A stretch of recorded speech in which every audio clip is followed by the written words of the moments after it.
ನಮಸ್ತೆ ವೀಕ್ಷಕರೇ. ಕಲಿಯುಗದ ಕಲ್ಪತರುಗಳು, ಕಾಮಧೇನುಗಳು, ಮಂತ್ರಾಲಯದ ಪ್ರಭುಗಳು, ನೆನೆದ ಮಾತ್ರದಿಂದಲೇ ಸಕಲ ಇಷ್ಟಾರ್ಥಗಳನ್ನು ಕೊಡುವವರು, ಸೇವೆ ಮಾತ್ರದಿಂದಲೇ ಸಕಲ ಸಂಕಷ್ಟಗಳನ್ನು ದೂರ ಮಾಡುವಂಥವರು. ಮಂತ್ರಾಲಯ ಪ್ರಭುಗಳ ಬಗ್ಗೆ ಎಷ್ಟು ತಿಳಿದುಕೊಂಡ್ರೂ ಕಡಿಮೆನೆ. ಅಂಥದ್ರಲ್ಲಿ ಅವರ ಆರಾಧನೆಯ ಈ ಶುಭ ಸಂದರ್ಭದಲ್ಲಿ ರಾಘವೇಂದ್ರ ಸ್ವಾಮಿಗಳವರ ಕುರಿತಾದ ಈ ಒಂದು ವಿಶೇಷ ಚರ್ಚೆಯನ್ನ ನಿಮ್ಮ ಮುಂದೆ ಇಡ್ತಿದ್ದೇವೆ. ಚರ್ಚೆಯಲ್ಲಿ ಮಹಾತ್ಮರಾದ ಸ್ವಾಮಿಗಳಾದ ಶ್ರೀ ವಿದ್ಯಾಸಿಂಧು ಮಾಧವ ತೀರ್ಥರು ನಮ್ಮ ಚರ್ಚೆಯಲ್ಲಿ ಭಾಗವಹಿಸುತ್ತಿದ್ದಾರೆ. ಅವರನ್ನ ಕಾರ್ಯಕ್ರಮಕ್ಕೆ ಸ್ವಾಗತಿಸೋಣ. ಗುರುಗಳೇ ನಮಸ್ತೆ, ಕಾರ್ಯಕ್ರಮಕ್ಕೆ ಸ್ವಾಗತ. ಗುರುಗಳೇ, ರಾಯರು ಯಾರಿಗೆ ತಾನೇ ಗೊತ್ತಿಲ್ಲ? ಅಂಥದ್ರಲ್ಲಿ ವಿಶ್ವದಾದ್ಯಂತ ರಾಯರ ಮಠಗಳಿವೆ, ರಾಯರನ್ನ ಪೂಜೆ ಮಾಡ್ತಾರೆ. ಮನೆ ಮನೆಯಲ್ಲೂ, ಇದರಲ್ಲೂ ಕೂಡ ಜಾತಿ ಮತ ಪಂಥ ಯಾವುದನ್ನೂ ನೋಡದೆ ರಾಯರನ್ನ ಸೇವೆ ಮಾಡುವಂಥವರಿದ್ದಾರೆ, ರಾಯರನ್ನ ಪೂಜಿಸುವಂಥವರಿದ್ದಾರೆ. ರಾಯರ ಬಗ್ಗೆ ಸರಿಯಾದ ಜ್ಞಾನವನ್ನ ತಿಳಿದು ಪೂಜೆ ಮಾಡುವಂಥವರಾಗ್ಲಿ ಅಥವಾ ರಾಯರ ಕುರಿತು ಅವರ ಅರಿವನ್ನ ಮೂಡಿಸಿಕೊಳ್ಳುವವರು ನಮ್ಮ ಸಮಾಜದಲ್ಲಿ ಬಹಳ ವಿರಳ. ಆದರೆ ರಾಯರ ಬಗೆಗಿನ ಕಥೆಗಳು, ಅವರ ಬಗೆಗಿನ ಕುತೂಹಲ ನಮ್ಮ ಜನರಲ್ಲಿ ಯಾವತ್ತಿಗೂ ಕಡಿಮೆ ಆಗಿಲ್ಲ. ಆದರೆ ಸರಿಯಾದ ರೀತಿಯಲ್ಲಿ ಕೆಲವು ವಿಚಾರಗಳನ್ನ ರಾಯರ ಬಗ್ಗೆ ತಾವು ತಿಳಿಸೋದಾದ್ರೆ, ಮೊದಲನೇದಾಗಿ ರಾಯರು ಯಾಕೆ ಕಲ್ಪವೃಕ್ಷರು, ಕಾಮಧೇನುಗಳು, ಅದನ್ನ ತಿಳಿಸಬಹುದಾ?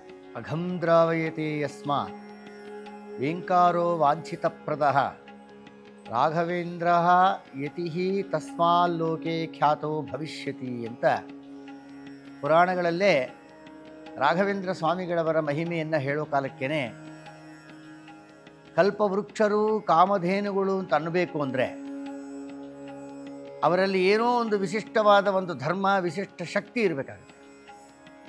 ಅವರ ಹೆಸರಿನಲ್ಲೇ ಆ ಶಕ್ತಿ. ಲೋಕದಲ್ಲಿ ಸಾಮಾನ್ಯ ಜನರಿಗೆ ನಾಮಕರಣ ಮಾಡಿರ್ತಾರೆ.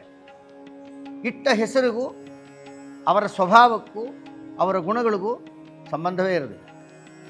ಒಂದು ಉದಾಹರಣೆ ಕೊಡ್ತೀನಿ. ವಾಗೀಶ ಅಂತ ಒಂದು ಶಬ್ದ ಇದೆ. ವಾಗೀಶ ಅಂದರೆ ತುಂಬ ಬುದ್ಧಿವಂತ ಅಂತ ಅರ್ಥ ಆ ಹೆಸರಿಗೆ. ಆದರೆ ವಾಗೀಶ ಎಂಬ ಹೆಸರುಳ್ಳ ವ್ಯಕ್ತಿ ಯಾವಾಗಲೂ ಫೇಲ್ ಆಗ್ತಾನೆ. ಅಂದರೆ ವಾಗೀಶ ಎಂಬ ಶಬ್ದದ ಅರ್ಥಕ್ರಿಯಾಕಾರಿ ಅಲ್ಲಿಲ್ಲ. ಅದಕ್ಕೋಸ್ಕರವಾಗಿ ಸಾಮಾನ್ಯ ಜನರಿಗೆ ಇಡಬಹುದಾದ ಹೆಸರು ಸಾಂಕೇತಿಕವಾಗಿರುತ್ತೆ. ಸುಮ್ಮನೆ ಒಂದು ಅಡ್ರೆಸ್ ಮಾಡಲಿಕ್ಕಷ್ಟೆ, ಅವರನ್ನು ಗುರುತಿಸಲಿಕ್ಕೋಸ್ಕರ ಒಂದು ಹೆಸರಿಟ್ಟಿರ್ತಾರೆ. ಆದರೆ ರಾಘವೇಂದ್ರ ಸ್ವಾಮಿಗಳಂಥ ಲೋಕಮಾನ್ಯರಿಗೆ ರಾಘವೇಂದ್ರ ಎಂಬ ನಾಮಕರಣವನ್ನು ಮಾಡ್ತಾರೆ ಅಂದರೆ ನೀವು ಕೇಳಿದ ಪ್ರಶ್ನೆಗೆ ಉತ್ತರ ರಾಘವೇಂದ್ರ ಅನ್ನೋ ಶಬ್ದವೇ ಉತ್ತರ. ಹೇಗೆ? ಅದಕ್ಕೆ ಡೆಫಿನೇಷನ್ ಕೊಡ್ತಾರೆ. ರಾ ಅಘ, ವಾ ಇಂದ್ರ, ಇದು ಪದಚ್ಛೇದ. ಇದು ರಾಘವೇಂದ್ರ. ರಾಘವೇಂದ್ರ ಅಂದರೆ ಏನು? ಅಘಂ ದ್ರಾವಯತೆ ಯಸ್ಮಾತ್ ವೇಂಕಾರೋ ವಾಂಛಿತಪ್ರದಃ ರಾಘವೇಂದ್ರ ಯತಿಸ್ತಸ್ಮಾಲ್ಲೋಕೆ ಖ್ಯಾತೋ ಭವಿಷ್ಯತಿ. ರಾ ಅಘ ಅಂದರು. ಅಘ ಅಂದರೆ ನಮ್ಮ ಬೆಟ್ಟದಂತೆ ಇರುವ ಪಾಪಗಳು, ರೋಗಗಳು, ಅಜ್ಞಾನ, ವಿಪರೀತ ಜ್ಞಾನ, ಅನ್ಯಥಾ ಜ್ಞಾನಗಳು ಏನಿದೆಯಲ್ಲ, ದಾರಿದ್ರ್ಯ, ಇದಕ್ಕೆ ಅಘ ಅಂತ ಕರೀತಾರೆ. ಬೆಟ್ಟದಂತೆ ಇರೋದು. ರಮ್ ಅಂದರೆ ಅದು ಅಗ್ನಿಬೀಜ. ರಮ್ ಅಂದರೆ ಬೆಂಕಿ, ಅಗ್ನಿ ಅಂತ ಅರ್ಥ. ನಮ್ಮ ಬೆಟ್ಟದಂತೆ ಇರುವ ದಾರಿದ್ರ್ಯವನ್ನು, ಅಜ್ಞಾನವನ್ನು, ರೋಗಗಳನ್ನು ಕಳೆಯುವ ವಿಷಯದಲ್ಲಿ ರಾಘವೇಂದ್ರ ಸ್ವಾಮಿಗಳು ಅಗ್ನಿಯಂತೆ ಇದ್ದಾರೆ. ನಮ್ಮ ಸಮಗ್ರ ಪಾಪಗಳನ್ನು ಸುಟ್ಟು ಹಾಕುವ ಸಾಮರ್ಥ್ಯವುಳ್ಳವರಾದ ಕಾರಣ ರಾಘ. ಸರಿ, ಪಾಪ ಏನೋ ಸುಟ್ಟು ಹಾಕ್ತಾರೆ, ಮುಂದೆ ಏನು ಒಂದು ಇಂದ್ರ ಅಂತಿದೆ. ರಾಘ ಆಯಿತು, ವೇಂದ್ರ ಇದೆಯಲ್ಲ, ವಾ ಇಂದ್ರ, ವೇಂಕಾರೋ ವಾಂಛಿತಪ್ರದಃ. ಅಘ ಬೆಟ್ಟದಂತೆ ಇರುವ ಪಾಪಗಳನ್ನು, ದಾರಿದ್ರ್ಯವನ್ನು, ಅಜ್ಞಾನವನ್ನು ನಾಶ ಮಾಡುವ ವಿಷಯದಲ್ಲಿ ಅಗ್ನಿಯಂತೆ ಇದ್ದಾರೆ. ವಾ ಅಂದರೆ ವಾಂಛಿತಪ್ರದಃ, ನಾವು ಕೇಳಿದ್ದನ್ನೆಲ್ಲ ಕೊಡುವ ವಿಷಯದಲ್ಲಿ ಇಂದ್ರಃ ಶ್ರೇಷ್ಠರಾಗಿದ್ದಾರೆ. ಆದ್ದರಿಂದ ನಮ್ಮ ಕಷ್ಟಗಳನ್ನು ಕಳೀತಾರೆ, ಇಷ್ಟವನ್ನು ಕೊಡುತ್ತಾರೆ. ಆದ್ದರಿಂದ ಅವರಿಗೆ ಕಾಮಧೇನು, ಕಲ್ಪವೃಕ್ಷ ಏನಾದರೂ ಯೋಗ್ಯತೆ. ಕಾಮಧೇನು, ಕಲ್ಪವೃಕ್ಷಗಳು ಕೇಳಿದ್ದನ್ನೆಲ್ಲ ಕೊಡ್ತಾವಲ್ವಾ. ಆದ್ದರಿಂದ ರಾಘವೇಂದ್ರ ಸ್ವಾಮಿಗಳು ಬರೀ ಕೇಳಿದ್ದನ್ನು ಕೊಡೋದಲ್ಲ, ನಮಗೆ ಬೇಡದೇ ಇದ್ದದ್ದನ್ನು ನಾಶ ಮಾಡ್ತಾರೆ, ಕೇಳಿದ್ದನ್ನು ಕೊಡ್ತಾರೆ, ಅನಿಷ್ಟ ನಿವೃತ್ತಿ ಮಾಡ್ತಾರೆ, ಇಷ್ಟಾರ್ಥ ಪೂರ್ಣ ಮಾಡ್ತಾರಾದ ಕಾರಣ ರಾಘವೇಂದ್ರ ಎಂಬ ಶಬ್ದದಿಂದನೇ ಅವರು ಕಾಮಧೇನುಗಳೂ ಹೌದು, ಕಲ್ಪವೃಕ್ಷರೂ ಹೌದು ಅನ್ನೋ ಅರ್ಥ ನಾವು ರಾಘವೇಂದ್ರ ಶಬ್ದದಿಂದ ತಿಳಿಯಬಹುದು ಅನ್ನೋದನ್ನು ನಮಗೆ ಪುರಾಣ ಇನ್ನು ರಾಯರ ಅವತಾರದ ಬಗ್ಗೆ ಗುರುಗಳೇ, ರಾಯರ ಅವತಾರಕ್ಕೆ ಕಾರಣವೇನು? ಈ ಹಿಂದೆ ಪ್ರಹ್ಲಾದರಾಗಿದ್ರು, ವ್ಯಾಸರಾಜರಾಗಿದ್ರು, ಹೀಗೆ ಇದೆ, ಇದರ ಬಗ್ಗೆ ಏನು ಹೇಳ್ತೀರಿ? ಚತುರ್ಮುಖ ಬ್ರಹ್ಮದೇವರ ಬಳಿಯಲ್ಲೇ ಬ್ರಹ್ಮದೇವರು ಮಾಡುವ ಪೂಜೆಗೆ ಅಸಿಸ್ಟ್ ಮಾಡೋದೇ ರಾಘವೇಂದ್ರ ಸ್ವಾಮಿಗಳವರ ಮೂಲ ರೂಪದ ಕೆಲಸ. ಶಂಖಕರ್ಣಾಖ್ಯ ದೇವಸ್ತು ಬ್ರಹ್ಮಶಾಪಾಚ್ಯ ಭೂತಲೇ ನರಸಿಂಹ ಪುರಾಣದಲ್ಲಿ ತಿಳಿಸ್ತಾರೆ. ಬ್ರಹ್ಮದೇವರ ಶಾಪರೂಪದ ವರದಿಂದ ಭೂಲೋಕದ ಸಜ್ಜನರನ್ನು ಉದ್ಧಾರ ಮಾಡಬೇಕು ಎಂಬ ಕಾರಣದಿಂದ ಅವತಾರವನ್ನು ಮಾಡಿಸ್ತಾರೆ. ಪ್ರಥಮ ಪ್ರಹ್ಲಾದ ಪ್ರಕರ್ಷೇಣ ಸರ್ವಾನ್ ಆಹ್ಲಾದಯತೀತಿ ಪ್ರಹ್ಲಾದ. ಮೊದಲನೇ ಅವತಾರ ಪ್ರಹ್ಲಾದರಾಜ ಕೃತಯುಗದಲ್ಲಿ. ಪ್ರಕರ್ಷೇಣ ಪರಿಪೂರ್ಣವಾದ, ಆಹ್ಲಾದ ಅಂದರೆ ಜ್ಞಾನ, ಲೋಕದಲ್ಲಿದ್ದ ಸಜ್ಜನರಿಗೆ ವಿಶಿಷ್ಟವಾದ ಜ್ಞಾನವನ್ನು ಕೊಡಬೇಕು ಎಂಬ ಕಾರಣದಿಂದನೇ ನಾರದರಿಂದ ಉಪದಿಷ್ಟರಾಗಿ ಪ್ರಹ್ಲಾದರಾಜರಾಗಿ ಅವತಾರ ಮಾಡಿ ಎಲ್ಲ ಕಾಲದಲ್ಲೂ ಕೂಡ ಪ್ರತಿ ಅವಸ್ಥೆಯಲ್ಲೂ ಕೂಡ ಭಗವಂತನ ನಾಮಸ್ಮರಣೆ ಅವರು ಬಿಡಲೇ ಇಲ್ಲ. ಹರಿ ಹರಿ ಹರಿ ಹರಿ ಹರಿ ನಾರಾಯಣ ನಾರಾಯಣ. ಹಿರಣ್ಯಕಶ್ಯಪ ಏನೆಲ್ಲ ಪ್ರಯತ್ನ ಮಾಡಿದ, ಇವನ ಬಾಯಲ್ಲಿ ಹರಿನಾಮಸ್ಮರಣೆ ನಿಲ್ಲಿಸಬೇಕು.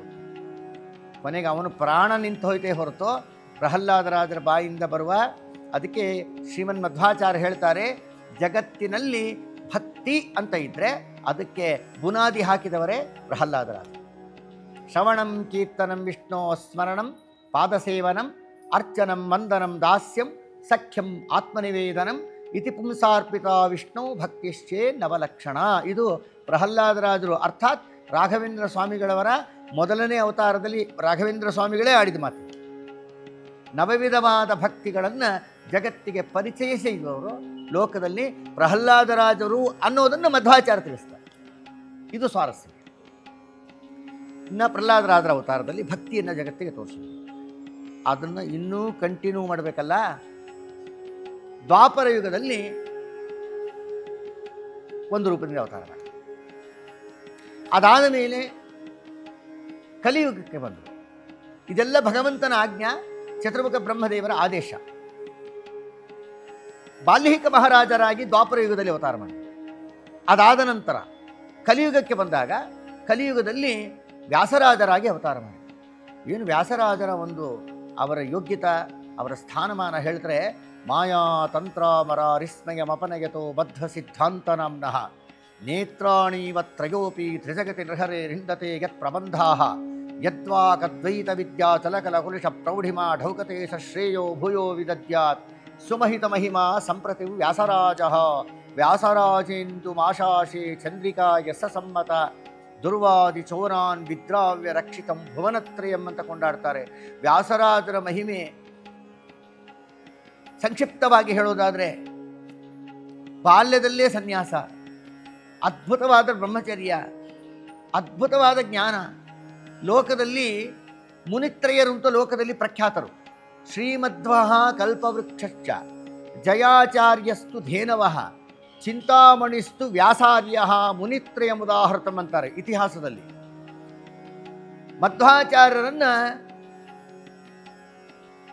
ಶ್ರೀಮದ್ ಜಯತೀರ್ಥರನ್ನ ಮತ್ತು ವ್ಯಾಸರಾಜರನ್ನು ಇವರನ್ನ ಮುನಿತ್ರಯರು ಅಂತ ಕರೀತಾರೆ. ಶ್ರೀಮಧ್ವಃ ಕಲ್ಪವೃಕ್ಷಶ್ಚ, ಮಧ್ವಾಚಾರ್ಯರು ಕಲ್ಪವೃಕ್ಷ ಇದ್ದ ಹಾಗೆ, ಶ್ರೀಮದ್ ಜಯತೀರ್ಥರು ಅರ್ಥಾತ್ ಟೀಕಾಕೃತ್ಪಾದರು ಕಾಮಧೇನು ಇದ್ದ ಹಾಗೆ, ಇನ್ನು ವ್ಯಾಸರಾಜರು ಚಿಂತಾಮಣಿ ಅಂತ ಮಣಿ, ಅದು ಕೇಳಿದ್ದೆಲ್ಲ ಕೊಡುತ್ತೆ. ಇಂಥ ಯೋಗ್ಯತೆ ಉಳ್ಳಂತಹ ಮಹಾನುಭಾವರು ವ್ಯಾಸರಾಜರಾಗಿದ್ದರು. ಅಲ್ಲೂ ಕಾಮಧೇನು ಆಗಿದ್ದಾರೆ. ಅಲ್ಲೂ ಚಿಂತಾಮಣಿ ಅಂದರೆ ಸಮಾನ ಯೋಗ್ಯತಾ. ಕಾಮಧೇನು, ಕಲ್ಪವೃಕ್ಷ, ಚಿಂತಾಮಣಿ ಸಾಮಾನ್ಯ ಒಂದೇ ಫಲವನ್ನು ಕೊಡುವ ಯೋಗ್ಯತೆ ಉಳ್ಳಂಥ ಪದಾರ್ಥಗಳಾದ ಕಾರಣ ಅಲ್ಲೂ ಕೂಡ ವ್ಯಾಸರಾಜರಾಗಿದ್ದಾಗೂ ಕೂಡ ಕಾಮಧೇನೂ ಆಗಿದ್ದಾರೆ, ಕಲ್ಪವೃಕ್ಷನೂ ಆಗಿದ್ದಾರೆ. ಪ್ರಹ್ಲಾದರಾಜರಾಗಿದ್ದಾಗ ಎಲ್ಲರಿಗೂ ಮಹಾವಿಷ್ಣುವಿನ ಸರ್ವೋತ್ತಮತ್ವವನ್ನು ಪ್ರತಿಪಾದನೆ ಮಾಡಿ ಎಲ್ಲರಿಗೂ ತತ್ವಜ್ಞಾನ ಕೊಡುವ ವಿಷಯದಲ್ಲಿ ಕಾಮಧೇನುವಾಗಿದೆ. ಗುರುಗಳೇ, ಈಗ ವ್ಯಾಸರಾಜರಿರಲಿ, ರಾಯರಿರಲಿ ಅಥವಾ ಅವರ ಅವತಾರಗಳ ಬಗ್ಗೆ ತಾವು ತಿಳಿಸ್ತಿದ್ರಿ. ಅವರ ಅವತಾರಗಳೇ ಪ್ರಹ್ಲಾದರಾಜರು, ವ್ಯಾಸರಾಜರು. ಆದರೆ ರಾಯರಿಗಿಂತ ಈ ಅವತಾರಗಳು ರಾಯರು ಯಾಕೆ ಇಷ್ಟು ಫೇಮಸ್ ಅನ್ನೋದು ಒಂದು, ಈ ಅವತಾರಗಳು ಯಾಕೆ ಅಷ್ಟೊಂದು ಮುಂಚೂಣಿಗೆ ಬರಲಿಲ್ಲ, ಅಥವಾ ರಾಯರು ಯಾಕೆ ಇಷ್ಟು ಜನಪ್ರಿಯರಾದರು ಅನ್ನೋದು. ಜೊತೆಗೆ ರಾಯರಿಗಿಂತ ದೊಡ್ಡವರು ಅದೇ ಪರಂಪರೆಯ ಅನೇಕ ಯತಿಗಳು ಮಹಾನುಭಾವರು ಇದ್ದಾರೆ. ರಾಯರೇ ಅವರನ್ನ ಸ್ತೋತ್ರ ಮಾಡಿ ಕೊಂಡಾಡಿದ್ದಾರೆ. ಆದರೂ ಕೂಡ ರಾಯರೇ ಫೇಮಸ್ಸು, ರಾಯರೇ ಕರ್ನಾಡುಗಳು ಅಥವಾ ರಾಯರೇ ಜನಪ್ರಿಯರು ಯಾಕೆ ಗುರುಗಳೇ? ಇದಕ್ಕೆ ಕಾರಣ ಭಾಗವತದಲ್ಲಿ ಒಂದು ಮಾತಿದೆ, ಸತ್ಯಂ ವಿಧಾತುಂ ನಿಜ ಭೃತ್ಯ ಭಾಷಿತಂ ಅಂತ. ಭಗವಂತನ ಒಂದು ಸಂಕಲ್ಪ, ಯಾರಾದರೂ ತನಗೆ ಬೇಕಾದಂಥ ದೊಡ್ಡ ಭಕ್ತರು ಆಡಿದ ಮಾತನ್ನು ಸತ್ಯ ಮಾಡಬೇಕು ಅನ್ನೋದು ಭಗವಂತನ ಸಂಕಲ್ಪ. ರಾಘವೇಂದ್ರ ಸ್ವಾಮಿಗಳವರಾಗಿ ಅವತಾರವನ್ನು ಮಾಡಿ ಶಂಖಕರ್ಣರು ರಾಘವೇಂದ್ರವೆಂಬ ಹೆಸರಿನಿಂದ ಹೆಚ್ಚು ಪ್ರಖ್ಯಾತಿಯನ್ನು ಹೊಂದಬೇಕು ಅಂತ ವರ ಕೊಟ್ಟವರು ಬ್ರಹ್ಮದೇವರು. ಬ್ರಹ್ಮದೇವರು ಪರಮಾತ್ಮನಿಗೆ ತುಂಬ ಪ್ರೀತಾಸ್ಪದರು. ನನ್ನ ಭಕ್ತರು ಆಡಿದ ಮಾತನ್ನು ನಾನು ಸತ್ಯ ಮಾಡೋದು ನನ್ನ ಕೆಲಸ ಅಂದ ದೇವರು.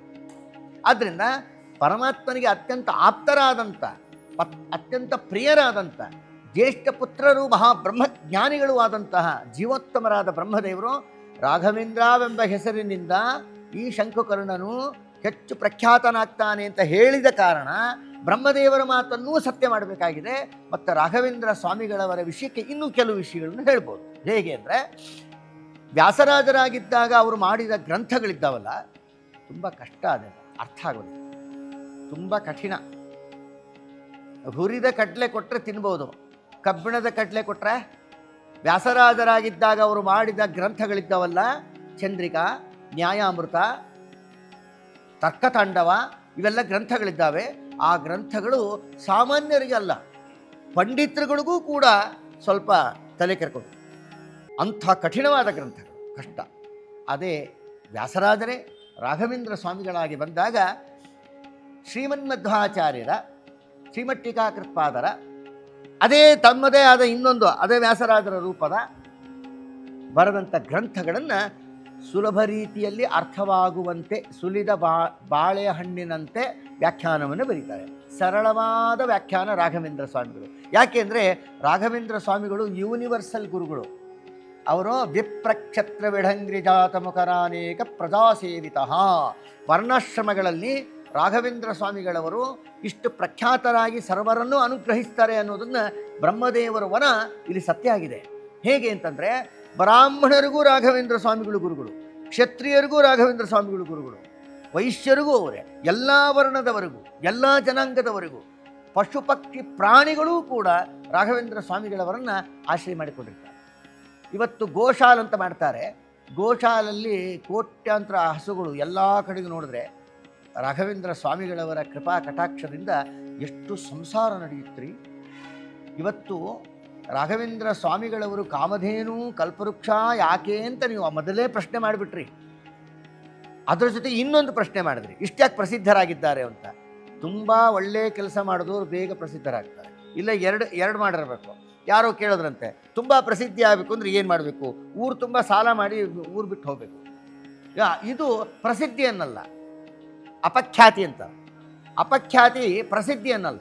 ಆದರೆ ರಾಘವೇಂದ್ರ ಸ್ವಾಮಿಗಳು ಯಾಕಿಷ್ಟು ಪ್ರಸಿದ್ಧರಾದರು ಅಂದರೆ, ಅಗಂದ್ರಾವಯತೆ ಯಸ್ಮಾತ್, ಎಲ್ಲ ಪಾಪಗಳನ್ನು ಕಳೀತಾರೆ, ಅಜ್ಞಾನವನ್ನು ಕಳೀತಾರೆ, ದಾರಿದ್ರ್ಯವನ್ನು ಕಳೀತಾರೆ, ದಾಂಪತ್ಯದಲ್ಲಿ ಬಂದಿರಬಹುದಾದಂಥ ಒಂದು ವೈಮನಸ್ಯಗಳನ್ನು ಕಳೀತಾರೆ. ನಮ್ಮಂಥ ಪೀಠಾಧಿಪತಿಗಳಿಗೆ ಯಥಾರ್ಥ ಜ್ಞಾನ, ಮಧ್ವಾಚಾರ್ಯರ ಶಾಸ್ತ್ರ ಗ್ರಂಥಗಳು ಏನು ಹೇಳ್ತಾ ಇದ್ದಾವೆ ಅಂತ ಪದ್ಮನಾಭ ತೀರ್ಥರು ಅಂತ ಮಹಾನುಭಾವರು ವ್ಯಾಖ್ಯಾನ ಬರೀತಾರೆ, ಟೀಕಾಕೃತ್ಪಾದರು ಬರೆದಿದ್ದಾರೆ. ಆ ಗ್ರಂಥಗಳು ಕಷ್ಟವೇ, ಮತ್ತು ಅದೆಲ್ಲ ತಿಳಿ ಮಾಡಿ ಬರಿಬೇಕಲ್ಲ. ಅದಕ್ಕೆ ರಾಘವೇಂದ್ರ ಸ್ವಾಮಿಗಳು ಪರಮ ಕರುಣಾಳುಗಳಾದ ಕಾರಣ ನಮ್ಮಂಥವರಿಗೆಲ್ಲ, ಮನುಷ್ಯ ಮಾತ್ರದವರಿಗೆ ದೇವತೆಗಳ ಯೋಗ್ಯತೆ ಇರೋದಿಲ್ಲ. ದೇವತೆಗಳು ತುಂಬ ನಾಲೆಡ್ಜ್ ಜಾಸ್ತಿ, ಅವರಿಗೆ ಬೇಗ ಅರ್ಥ ಮಾಡ್ಕೊಂಡ್ಬಿಡ್ತಾರೆ. ನಮ್ಮಲ್ಲಿ ಪದೇ ಪದೇ ಹೇಳಿದ್ದೆ ಹೇಳಿ ಅರ್ಥ ಮಾಡಿಸ್ಬೇಕು. ಅದನ್ನು ಹೇಳಿದ್ದೇ ಹೇಳಿ ಅಂತಂದರೆ ಅದನ್ನು ಸುಲಭ ಮಾಡಿ ಹೇಳಬೇಕು.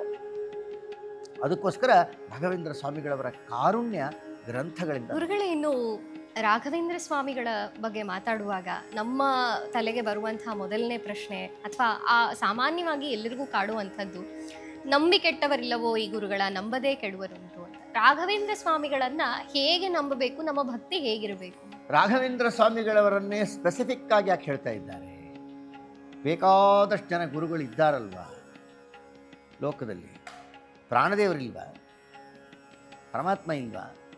ಆದರೆ ಸ್ವಾರಸ್ಯ ಏನು ಗೊತ್ತಾ, ಒಬ್ಬ ರಾಘವೇಂದ್ರ ಸ್ವಾಮಿಗಳವರನ್ನು ನಾವು ನಂಬಿದಲ್ಲಿ ನವಕೋಟಿ ದೇವತೆಗಳನ್ನು ಹೇಳಿದ್ದಾರೆ ಲೋಕದಲ್ಲಿ. ಸಾಮಾನ್ಯವಾಗಿ ತುಂಬ ಜನಗಳಿಗೆ ಮುಕ್ಕೋಟಿ ದೇವತಾ ಅಂತಾರೆ. ಶ್ರೀಮನ್ ಮಧ್ವಾಚಾರ್ಯರು ಹೇಳ್ತಾರೆ 9 ಕೋಟಿ ದೇವತೆಗಳಿದ್ದಾರೆ ಅಂತ. ಇದು ಶ್ರೀಮದಾಚಾರ್ಯರು ಕೊಟ್ಟ ಒಂದು ಸಂದೇಶ. 9 ಕೋಟಿ ದೇವತೆಗಳಿಗೆ ನಮಸ್ಕಾರ ಮಾಡಬೇಕಾ? ರಾಘವೇಂದ್ರ ಸ್ವಾಮಿಗಳಿಗೆ ಮಾಡಿದ್ರೆ ಅವರೆಲ್ಲರಿಗೂ ನಮಸ್ಕಾರ ಆಗುತ್ತೆ. ಯಾಕೆ? ಆ ನವಕೋಟಿ ದೇವತೆಗಳೆಲ್ಲ ಪ್ರಧಾನವಾಗಿ ರಾಘವೇಂದ್ರ ಸ್ವಾಮಿಗಳವರ ದೇಹದಲ್ಲೇ ಪ್ರವೇಶ ಮಾಡಿಬಿಟ್ಟಿದ್ದಾರೆ. ಬಂದು ಶ್ರೀಮದಾಚಾರ್ಯರೇ ಹೇಳ್ತಾರೆ, ವಾಯುನಾಚ ಸಮಾವಿಷ್ಟ ಮಹಾಬಲ ಸಮನ್ವಿತ. ಇಡೀ ಜಗತ್ತಿನಲ್ಲಿರುವ ಎಲ್ಲ ಜೀವರಾಶಿಗಳಿಗೂ ಆಕ್ಸಿಜನ್ ಯಾರು? ಹನುಮಂತ ದೇವರು, ವಾಯುದೇವ. ಆ ಮುಖ್ಯ ಪ್ರಾಣದೇವರೇ ಹನುಮಂತ ದೇವರು, ಅವರೇ ದ್ವಾಪರಯುಗದಲ್ಲಿ ಭೀಮಸೇನ ದೇವರು, ಅವರೇ ಕಲಿಯುಗದಲ್ಲಿ ಶ್ರೀಮನ್ಮಧ್ವಾಚಾರ್ಯರು. ಶ್ರೀಮನ್ಮಧ್ವಾಚಾರ್ಯರು ಸದಾ ರಾಘವೇಂದ್ರ ಸ್ವಾಮಿಗಳವರ ಹೃದಯದಲ್ಲಿದ್ದಾರೆ. ಎಲ್ಲಿ ವಾಯುದೇವರು ಇರ್ತಾರೋ ಅಲ್ಲಿ ಲಕ್ಷ್ಮೀನಾರಾಯಣರು ಬಂದು ಅಲ್ಲೇ ಕೂತ್ಕೊಂಡಿರ್ತಾರೆ. ಉಂಟು ಇದನ್ನು ಮುಗಿಸ್ಬಿಡ್ತೀನಿ. ರಾಘವೇಂದ್ರ ಸ್ವಾಮಿಗಳವರ ಹೃದಯದಲ್ಲಿ ಲಕ್ಷ್ಮೀನಾರಾಯಣರು ಇದ್ದೇ ಇದ್ದಾರೆ. ಅದು ಪರಮಾತ್ಮ 5 ರೂಪದಿಂದ ಇದ್ದಾನೆ. ರಾಮ, ಕೃಷ್ಣ, ನರಹರಿ, ವೇದವ್ಯಾಸ, ಹಯಗ್ರೀವ. ಈ 5 ರೂಪದಿಂದ ರಾಘವೇಂದ್ರ ಸ್ವಾಮಿಗಳವರ ಹೃದಯದಲ್ಲಿ ಪರಮಾತ್ಮ ಕೂತಿದ್ದಾನೆ. ಅಷ್ಟೇ 5 ರೂಪದಿಂದ ಭಗವಂತನ ಜೋಡಿಯ ರೂಪದಲ್ಲಿ ಲಕ್ಷ್ಮೀದೇವಿ ಇದ್ದಾಳೆ. ಇವರಿಬ್ಬರು ಇದ್ದಾಗ ಜಗದ್ಗುರು ಮಧ್ವಾಚಾರ್ಯರು ಅವರ ಸೇವೆ ಮಾಡಲಿಕ್ಕೆ ಅವರ ಜೊತೆಗಿದ್ದಾರೆ. ಮಧ್ವಾಚಾರ್ಯರು ಮಹಾಲಕ್ಷ್ಮೀ ದೇವಿಯರು ಪರಮಾತ್ಮ ಅವರೇ ಸುಪ್ರೀಂ. ಅವರಿದ್ದಲ್ಲಿ ಅವರ ಶಿಷ್ಯರು ಭಕ್ತರು ಎಲ್ಲ ಅವರೆಲ್ಲ ಬಂದೇ ಅವರ ಪಾದ ಸೇವೆ ಮಾಡ್ತಾರೆ ಅಲ್ವಾ? ರಾಘವೇಂದ್ರ ಸ್ವಾಮಿಗಳವರ ಹೃದಯವೆಂಬ ಅರಮನೆಯಲ್ಲಿ ಮುಖ್ಯಪ್ರಾಣದೇವರೇ ಆದ ಮಧ್ವಾಚಾರ್ಯರು, ಅವರು ಪೂಜೆ ಮಾಡುವಂತಹ ಲಕ್ಷ್ಮೀನಾರಾಯಣರು ಅವರ ಹೃದಯದಲ್ಲಿ ಇದ್ದಾರೆ ಅಂದರೆ ಆ ಹೃದಯದಲ್ಲಿರುವ ಪರಮಾತ್ಮನನ್ನು ನೋಡಬೇಕು, ಮಧ್ವಾಚಾರ್ಯರನ್ನು ನೋಡಬೇಕು ಅಂಥೇಳಿ 9 ಕೋಟಿ ದೇವತೆಗಳು ಬಂದು ಅಲ್ಲಿ ಕೂತಿದ್ದಾರೆ. ಅಂದಮೇಲೆ ಒಬ್ಬ ರಾಘವೇಂದ್ರ ಸ್ವಾಮಿಗಳವರಿಗೆ ನಮಸ್ಕಾರ ಮಾಡಿದ್ರೆ ಯಾರಿಗೆ ನಮಸ್ಕಾರ ಆಯಿತು? ನವಕೋಟಿ ದೇವತೆಗಳಿಗೂ ಆಯಿತು, ಮುಖ್ಯಪ್ರಾಣ ದೇವರಿಗೂ ಆಯಿತು, ಲಕ್ಷ್ಮೀನಾರಾಯಣರಿಗೂ ಆಯಿತು. ಆದ ಕಾರಣ ಇಷ್ಟು ಇಂಪಾರ್ಟೆನ್ಸ್ ಕಲಿಯುಗದಲ್ಲಿ ರಾಘವೇಂದ್ರ ಸ್ವಾಮಿ. ಯಾರು ಯಾವುದೇ ಕಷ್ಟ ಅಂತ ಬರಲಿ, ಒಂದು ಮದುವೆ ಆಗೋದಿರಲಿ, ಕೆಲಸ ಸಿಗೋದಿರಲಿ, ಅಥವಾ ಯಾವುದೋ ಸಂಕಷ್ಟಕ್ಕಿರಲಿ, ಭೂತ ಪ್ರೇತ ಬಾಧೆಗಳೂ ಇರಲಿ, ರಾಯರನ್ನ ಸೇವೆ ಮಾಡಿದರೆ ಪರಿಹಾರ ಆಗುತ್ತೆ, ರಾಯರನ್ನ ಸೇವೆ ಮಾಡಿದರೆ ಕೆಲಸ ಆಗುತ್ತೆ. ಆ ವೃಂದಾವನದ ಒಂದು ಸಾನ್ನಿಧ್ಯ, ಅದರ ಪಾವಿತ್ರತೆ, ಅದರ ಘನತೆಯೇ ಆಗಿದೆ. ಅದ್ರ ಬಗ್ಗೆ ಹೇಳೋದಾದರೆ ಏನು ಹೇಳ್ತೀರಿ ಗುರುಗಳೇ? ಭೂತ ಪ್ರೇತ ಪಿಶಾಚಾದಿಗಳನ್ನು ಪರಿಹಾರ ಮಾಡುವ ವಿಷಯದಲ್ಲಿ ಈ ಭೂತಪ್ರೇತಗಳನ್ನು ಪ್ರಯೋಗ ಮಾಡತಕ್ಕವರು ಇರ್ತಾರಲ್ಲ, ಅವರನ್ನೆಲ್ಲ ಕಂಟ್ರೋಲ್ ಮಾಡೋದು ಯಾರು ಗೊತ್ತಾ? ಮಹಾರುದ್ರದೇವರು, ಮಹಾಶಿವ. ಆತನಿಗೆ ಭೂತಪತಿ ಅಂತ ಹೆಸರು ಮಹಾರುದ್ರದೇವರು. ಮಹಾರುದ್ರದೇವರು ಸದಾ ಶ್ರೀಮದಾಚಾರ್ಯರ ಸೇವೆಯನ್ನು ಮಾಡ್ತಾರೆ. ಶ್ರೀಮದಾಚಾರ್ಯರು ಲಕ್ಷ್ಮೀನಾರಾಯಣರ ಸೇವೆ ಮಾಡ್ತಾರೆ. ಭೂತಗಳು, ಚೇಷ್ಟೆಗಳು ಇವೆಲ್ಲ ಏನಿರ್ತಾವಲ್ಲ ಅವೆಲ್ಲ ಕಾಟ ಕೊಡ್ತವೆ. ಆದರೆ ರಾಘವೇಂದ್ರ ಸ್ವಾಮಿಗಳವರ ದಯ ಇದ್ದರೆ ಅವು ಕಾಟ ಕೊಡೋದಿಲ್ಲ. ಯಾಕೆ ಅಂದರೆ ರಾಘವೇಂದ್ರ ಸ್ವಾಮಿಗಳವರ ಹೃದಯದಲ್ಲಿ ಮಹಾರುದ್ರದೇವರಿದ್ದಾರೆ, ಭೂತಪತಿ ಇದ್ದಾರೆ, ಸುಪ್ರೀಂ ಅವರು. ಅವರಿದ್ದಾಗ ಯಾವ ಭೂತ ಅವರಲ್ಲಿ ಹತ್ರ ಬರುತ್ತೆ ಅಲ್ವಾ? ಭೂತಗಳನ್ನು ಪರಿಹಾರ ಮಾಡಿಕೊಳ್ಳೋದಕ್ಕೆ, ಭೂತಕಾಟವನ್ನು ಪರಿಹಾರ ಆಗಬೇಕು ಅಂದರೆ ಶಿವಪಾರ್ವತಿಯರನ್ನು ಉಪಾಸನೆ ಮಾಡಬೇಕು. ಶಿವಪಾರ್ವತಿಯರು ರಾಘವೇಂದ್ರ ಸ್ವಾಮಿಗಳವರ ಹೃದಯದಲ್ಲೇ ಇದ್ದಾರೆ. ಮತ್ತು ಅವರ ಹೃದಯದಲ್ಲೇ ಇರುವ ಶಿವಪಾರ್ವತಿಯರು ಶೋಭಿಸ್ತಾ ಇರೋ ಕಾರಣಕ್ಕೆ ಯಾವ ಭೂತ ಅಲ್ಲಿ ಹತ್ರ ಬರುತ್ತೆ? ಅಲ್ಲಿ ಇದ್ದಾರೆ ಅಂತ ಗೊತ್ತಾಗೆ ಭೂತ ಎಷ್ಟೋ ದೂರದಲ್ಲಿ ಇಟ್ಕೊಂಡ್ಬಿಡುತ್ತೆ, ಹತ್ರ ಬರೋಕ್ಕಾಗೋದಿಲ್ಲ. ಎಷ್ಟು ದೂರ ಅಂದರೆ ಎಷ್ಟೋ ಮೈಲಿ ದೂರ ಇದ್ದು ಬಿಡುತ್ತೆ ಭೂತ. ರಾಘವೇಂದ್ರ ಸ್ವಾಮಿಗಳಿದ್ದಾರಪ್ಪ, ಅಲ್ಲಿ ನಾವು ಹೋಗೋಕ್ಕಾಗಲ್ಲ. ಅಷ್ಟೇ ಅಲ್ಲ, ರಾಘವೇಂದ್ರ ಸ್ವಾಮಿಗಳಿದ್ದಾರೆ ಅಂದರೆ ಅರ್ಥ ಏನು? ರಾಘವೇಂದ್ರ ಸ್ವಾಮಿಗಳವರಿಗೆ ಮಹಾರುದ್ರ ದೇವರ ರಕ್ಷಣೆ ಇದೆ, ಪಾರ್ವತೀ ದೇವಿಯ ರಕ್ಷಣೆ ಇದೆ, ಆಂಜನೇಯನ ರಕ್ಷಣೆ ಇದೆ, ಲಕ್ಷ್ಮೀನಾರಾಯಣರ ರಕ್ಷಣೆ ಇದೆ. ಭಾಳ ಹೈ ಇನ್ಫ್ಲೂಯೆನ್ಸ್ಡ್ ವ್ಯಕ್ತಿಗಳನ್ನು ಚಿಕ್ಕವರು ಡಿಸ್ಟರ್ಬ್ ಮಾಡೋಕ್ಕಾಗಲ್ಲ. ತುಂಬ ಇನ್ಫ್ಲೂಯೆನ್ಸ್, ಅವ್ರ ತಂಟೆಗೆ ಹಾಕ್ರಪ್ಪ ಹೋದ್ರಿ, ಅವರದ್ದು ವ್ಯಾಪ್ತಿ ದೊಡ್ಡದಿದೆ ಅಂಥವ್ರದ್ದು. ಅದಕ್ಕೆ ಲೋಕದಲ್ಲಿ ಒಂದು ಸುಭಾಷಿತ ಇದೆ, ತುಂಬ ಬಲಿಷ್ಠರನ್ನ ಎದುರು ಹಾಕ್ಕೋಬಾರ್ದು ಅಂತ. ತುಂಬ ಬಲಿಷ್ಠರನ್ನ ಎದುರು ಹಾಕ್ಕೋಬಾರ್ದು ಒಂದು. ಎರಡನೇದು, ತುಂಬ ದುಷ್ಟರನ್ನು ಎದುರು ಹಾಕ್ಕೋಬಾರ್ದು. ದುಷ್ಟರ ಜೊತೆಗೆ ಸಹವಾಸವೂ ಮಾಡಬಾರ್ದು, ಎದುರು ಹಾಕ್ಕೋಬಾರ್ದು. ಸಹವಾಸ ಮಾಡಿದ್ರೆ ನಾವು ಕೆಡ್ತೀವಿ, ಎದುರು ಹಾಕ್ಕೊಂಡ್ರು ನಮ್ಮನ್ನು ಕೆಡಿಸ್ತಾರೆ ಅವರು.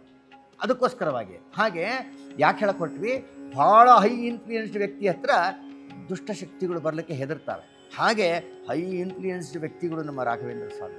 ಅವರ ಹತ್ರ ಭೂತ ಪ್ರೇತ ಪಿಶಾಚ ಯಾವುವು ಹತ್ರ ಸುಳಿಯೋದಿಲ್ಲ ಅನ್ನೋದ ಕಾರಣ ಅಲ್ಲಿ ಅವರ ಹೃದಯದಲ್ಲಿದ್ದ ಭಗವಂತನ ಸನ್ನಿಧಾನವೇ ಪ್ರಧಾನ ಕಾರಣ. ಮುಖ್ಯಪ್ರಾಣದೇವರು ಇರೋದೇ ಆಂಜನೇಯನ ಉಪಾಸನೆ ಮಾಡಿದ್ರೆ ಭೂತಚೇಷ್ಟೆಗಳೆಲ್ಲ ಪರಿಹಾರ ಆಗುತ್ತೆ.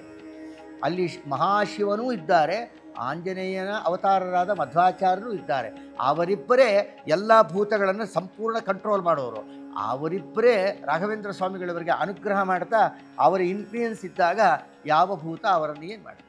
ಆದ್ದರಿಂದ ರಾಘವೇಂದ್ರ ಸ್ವಾಮಿಗಳು ವರ ಕೊಡ್ತಾರೆ ಅಂದರೆ ಅಲ್ಲಿದ್ದು ಶಿವಪಾರ್ವತಿಯರು, ವಾಯುಭಾರತೀಯರು, ಮಧ್ವಾಚಾರ್ಯರು, ಲಕ್ಷ್ಮೀನಾರಾಯಣರು ಅನುಗ್ರಹ ಮಾಡ್ತಾ ಇರ್ತಾರೆ. ಆದ್ದರಿಂದ ಎಲ್ಲ ಭೂತ ಪ್ರೇತ ಪಿಶಾಚಿ ದಾರಿದ್ರ್ಯ ಅಜ್ಞಾನ ಅನ್ಯಥಾಜ್ಞಾನ ವಿಪರೀತ ಜ್ಞಾನಗಳು ಯಾವುವು ಅವರ ಹತ್ತಿರ ಸುಳಿ ಹೋಗಿ. ರಾಯರು ಅವರ ಹುಟ್ಟಿದ ಆರಭ್ಯ, ಅವರ ಒಂದು ಜನನ ಕಾಲದ ಬಗ್ಗೆ, ಅವರು ಸತ್ಯವಾಗ್ಲೂ ಎಲ್ಲ ಕಡೆ ಇರ್ತಾರೆ, ಬೃಂದಾವನದಲ್ಲಿಯೇ ನೆಲೆಸಿದ್ದಾರೆ, ಇಷ್ಟು ವರ್ಷಗಳ ಕಾಲ ರಾಯರು ಅಲ್ಲೇ ನೆಲೆಸ್ತಾರೆ ಅನ್ನೋವಂಥದ್ದು, ಅಥವಾ ರಾಯರು ನೆನೆದ ಮಾತ್ರದಲ್ಲಿಯೇ ಆ ಕ್ಷಣಕ್ಕೆ ಬಂದು ಸಕಲ ಭಕ್ತರ ಸಂಕಷ್ಟಗಳನ್ನು ದೂರ ಮಾಡ್ತಾರೆ ಅನ್ನೋದು, ರಾಯರು ಇದ್ದಾರೆ ಅನ್ನೋ ಅಂಥದ್ದು, ಇದರ ಬಗ್ಗೆ ಏನು ಹೇಳ್ತೀರಿ?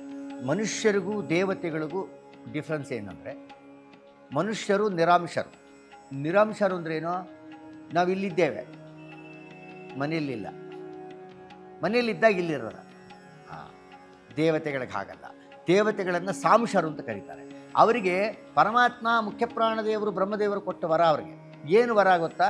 ಅಪರೋಕ್ಷ ಜ್ಞಾನಿಗಳಾಗಿರ್ತಾರೆ. ಅಪರೋಕ್ಷ ಜ್ಞಾನ ಅಂದ್ರೇನು? ಡೈರೆಕ್ಟಾಗಿ ದೇವರ ದರ್ಶನ ಮಾಡೋದು ಅಂತ ಅರ್ಥ. ಈಗ ನಾವಿಬ್ಬರು ಮಾತಾಡ್ತಾ ಇದ್ದೀವಲ್ಲ, ಹೀಗೆ ದೇವರ ಜೊತೆಗೆ ಮಾತಾಡ್ತಾರೆ, ಅವರು ಪ್ರತ್ಯಕ್ಷವಾಗಿ ಮಾತಾಡ್ತಾರೆ. ಅವರನ್ನು ಅಪರೋಕ್ಷ ಜ್ಞಾನಿಗಳು ಅಂತಾರೆ. ಅಂಥ ಅಪರೋಕ್ಷ ಜ್ಞಾನಿಗಳಲ್ಲಿ ರಾಘವೇಂದ್ರ ಸ್ವಾಮಿಗಳು ಒಬ್ಬರು. ಇಲ್ಲಿ ದೇವತೆಗಳಿಗೆ ಸಾಂಶರು ಅಂತ ಕರೀತಾರೆ. ಸಾಂಶತ್ವ ಅಂದರೆ ಏನು ಗೊತ್ತಾ? ಇಲ್ಲೂ ಇರ್ತಾರೆ, ಮನೆಯಲ್ಲೂ ಇರ್ತಾರೆ, ಇನ್ನೊಂದು ಊರಲ್ಲೂ ಇರ್ತಾರೆ, ಬೇರೆ ಕಡೆಗೂ ಇರ್ತಾರೆ. ಅಷ್ಟೊಂದು ರೂಪಗಳನ್ನು ಧಾರಣ ಮಾಡೋ ಶಕ್ತಿ ಅವರಿಗೆ. ಆದ್ದರಿಂದ ರಾಘವೇಂದ್ರ ಸ್ವಾಮಿಗಳವರು ದೇವತೆಗಳಾದ ಕಾರಣ ಅವರಿಗೆ ಸಾಂಶತ್ವ ಇರುವುದರಿಂದ ಅವರು ಮಂತ್ರಾಲಯದಲ್ಲೂ ಇರ್ತಾರೆ, ಬೆಂಗಳೂರಲ್ಲೂ ಇರ್ತಾರೆ, ಕರ್ನಾಟಕದಲ್ಲೂ ಇರ್ತಾರೆ, ಭಾರತ ದೇಶ ಪರಿಪೂರ್ಣದಲ್ಲೂ ಇರ್ತಾರೆ. ಆದರೆ ಅವರನ್ನು ನೆನೆದಾಗ ನಾವು ಎಲ್ಲಿ ಕೂತ್ಕೊಂಡು ನೆಂದರೂ ಕೂಡ ರಾಘವೇಂದ್ರ ಸ್ವಾಮಿಗಳು ಅಲ್ಲಿ ಬರ್ತಾರೆ. ಹೇಗೆ? ಉದಾಹರಣೆ ಕೊಡ್ತೀನಿ. ಕಲ್ಪವೃಕ್ಷ ಕಾಮಧೇನು. ಈಗ ಒಂದು ಸ್ವಲ್ಪ ಗಮನಿಸಬೇಕು. ಪೂಜ್ಯಾಯ ರಾಘವೇಂದ್ರಾಯ ಸತ್ಯಧರ್ಮರತಾಯ ಚ ಭಜತಾಂ ಕಲ್ಪವೃಕ್ಷಾಯ ನಮತಾಂ ಕಾಮಧೇನವೇ ಅಂದರು. ಕಲ್ಪವೃಕ್ಷ ಅಂತಲೂ ಕರೆದ್ರು, ಕಾಮಧೇನು ಅಂತಲೂ ಕರೆದ್ರು.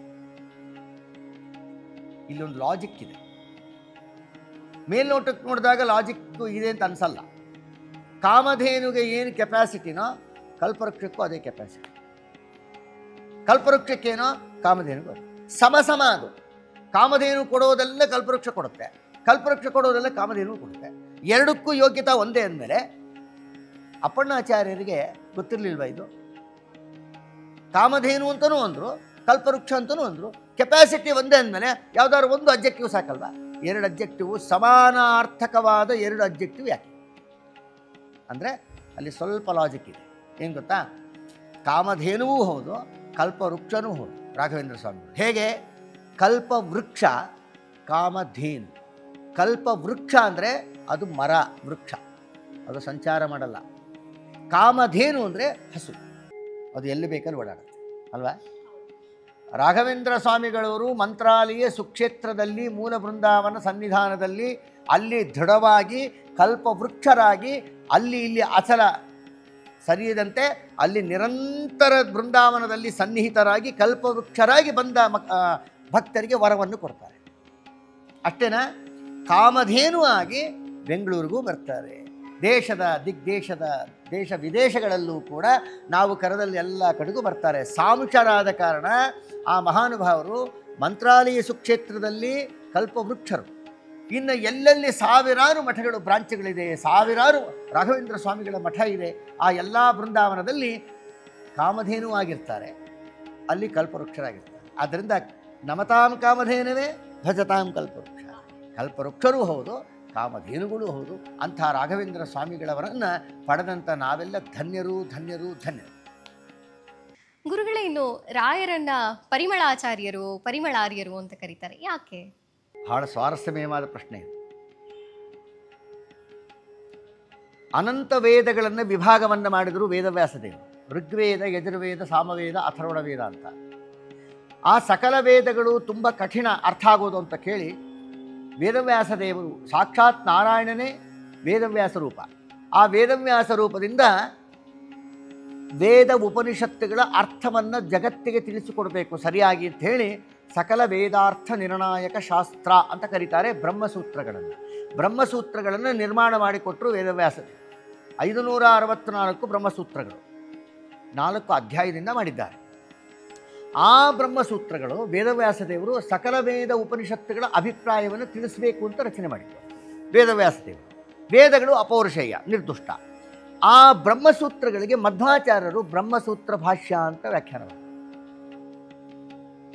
ಅದಕ್ಕೆ ಶ್ರೀಮದ್ ಟೀಕಾಕೃತ್ಪಾದರು ತತ್ವಪ್ರಕಾಶಿಕಾವೆಂಬ ಗ್ರಂಥವನ್ನು ವ್ಯಾಖ್ಯಾನ ಬರೆದರು, ಟೀಕಾ. ಆ ತತ್ವಪ್ರಕಾಶಿಕಾವೆಂಬ ಗ್ರಂಥಕ್ಕೆ ರಾಘವೇಂದ್ರ ಸ್ವಾಮಿಗಳು ಭಾವದೀಪ ಅಂತ ವ್ಯಾಖ್ಯಾನ, ದೀಪವನ್ನು ಹಿಡಿದು ತೋರಿಸಿದ್ರು. ಕತ್ತಲು ಹೋಗಬೇಕು ಅಂದರೆ ದೀಪ ಬೇಕಲ್ವಾ? ನಮಗೆ ಅಜ್ಞಾನ ಕತ್ತಲಿದ್ದ ಹಾಗೆ ಟೀಕಾಕೃತ್ಪಾದರ ಮತ್ತು ಮಧ್ವಾಚಾರ್ಯರ ಭಾಷೆ ತುಂಬ ಹೈ ಕ್ವಾಲಿಟಿ, ಅದು ಬೇಗ ಅರ್ಥ ಆಗೋದಿಲ್ಲಲ್ವ. ಅದಕ್ಕೆ ರಾಘವೇಂದ್ರ ಸ್ವಾಮಿಗಳು ಅದನ್ನು ಅರ್ಥ ಮಾಡಿಸ್ಲಿಕ್ಕೆ ಭಾವದೀಪ ಎಂಬ ಗ್ರಂಥದಿಂದ ವ್ಯಾಖ್ಯಾನ ಬರೀತಾರೆ. ಅದು ಭಾವದೀಪವೇ, ಯಾಕೆಂದರೆ ಮಧ್ವಾಚಾರ್ಯರ ಟೀಕಾಕೃತ್ಪಾದರ ಅಭಿಪ್ರಾಯ ತಿಳಿಸುವಂಥ ಶ್ರೇಷ್ಠವಾದ ಗ್ರಂಥ ಭಾವದೀಪ. ಇದು ಒಂದು ಭಾಗ. ಅದೇ ಬ್ರಹ್ಮಸೂತ್ರಗಳಿಗೆ ವ್ಯಾಖ್ಯಾನ ಮಾಡುವಂಥ ಇನ್ನೊಂದು ಗ್ರಂಥ ಮಧ್ವಾಚಾರ್ಯರದು ಅನುವ್ಯಾಖ್ಯಾನ ಅಂತ. ಆ ಅನುವ್ಯಾಖ್ಯಾನಕ್ಕೆ ಶ್ರೀಮದ್ ಟೀಕಾಕೃತ್ಪಾದರು ಶ್ರೀಮನ್ಯಾಯ ಸುಧಾ ಅಂತ ಗ್ರಂಥ. ಆ ಶ್ರೀಮನ್ಯಾಯ ಸುಧಾವೆಂಬ ಗ್ರಂಥಕ್ಕೆ ರಾಘವೇಂದ್ರ ಸ್ವಾಮಿಗಳು ಬರೆದ ಗ್ರಂಥವೇ ಪರಿಮಳ. ಆ ಪರಿಮಳ ಗ್ರಂಥಕ್ಕೆ ಮಹಿಮೆಯನ್ನು ಹೇಳ್ತಾರೆ. ಧೀರಶ್ರೀ ರಾಘವೇಂದ್ರ ತ್ವದತುಲರಸನಾರಂಗ ನೃತ್ಯ ಸ್ವಯಂಭೂಯೋಷಾಧಮ್ಮಿಲ್ಲಭಾರ ಶ್ಲತಕುಸುಮತತಿ ಸ್ವಗ್ಗಿರ ಸಂಗಿರಾಮಃ. ಅದ್ಭುತವಾಗಿ ವರ್ಣಿಸ್ತಾರೆ. ನೀವು ಮಂತ್ರಾಲಯದಲ್ಲಿ ನೋಡಿದ್ದೀರಲ್ವ, ರಾಘವೇಂದ್ರ ಸ್ವಾಮಿಗಳವರ ಮೂಲ ಬೃಂದಾವನ ಇದೆಯಲ್ಲ, ಅದರ ಪಕ್ಕದಲ್ಲಿ ಇನ್ನೊಂದು ಬೃಂದಾವನ ಇದೆ.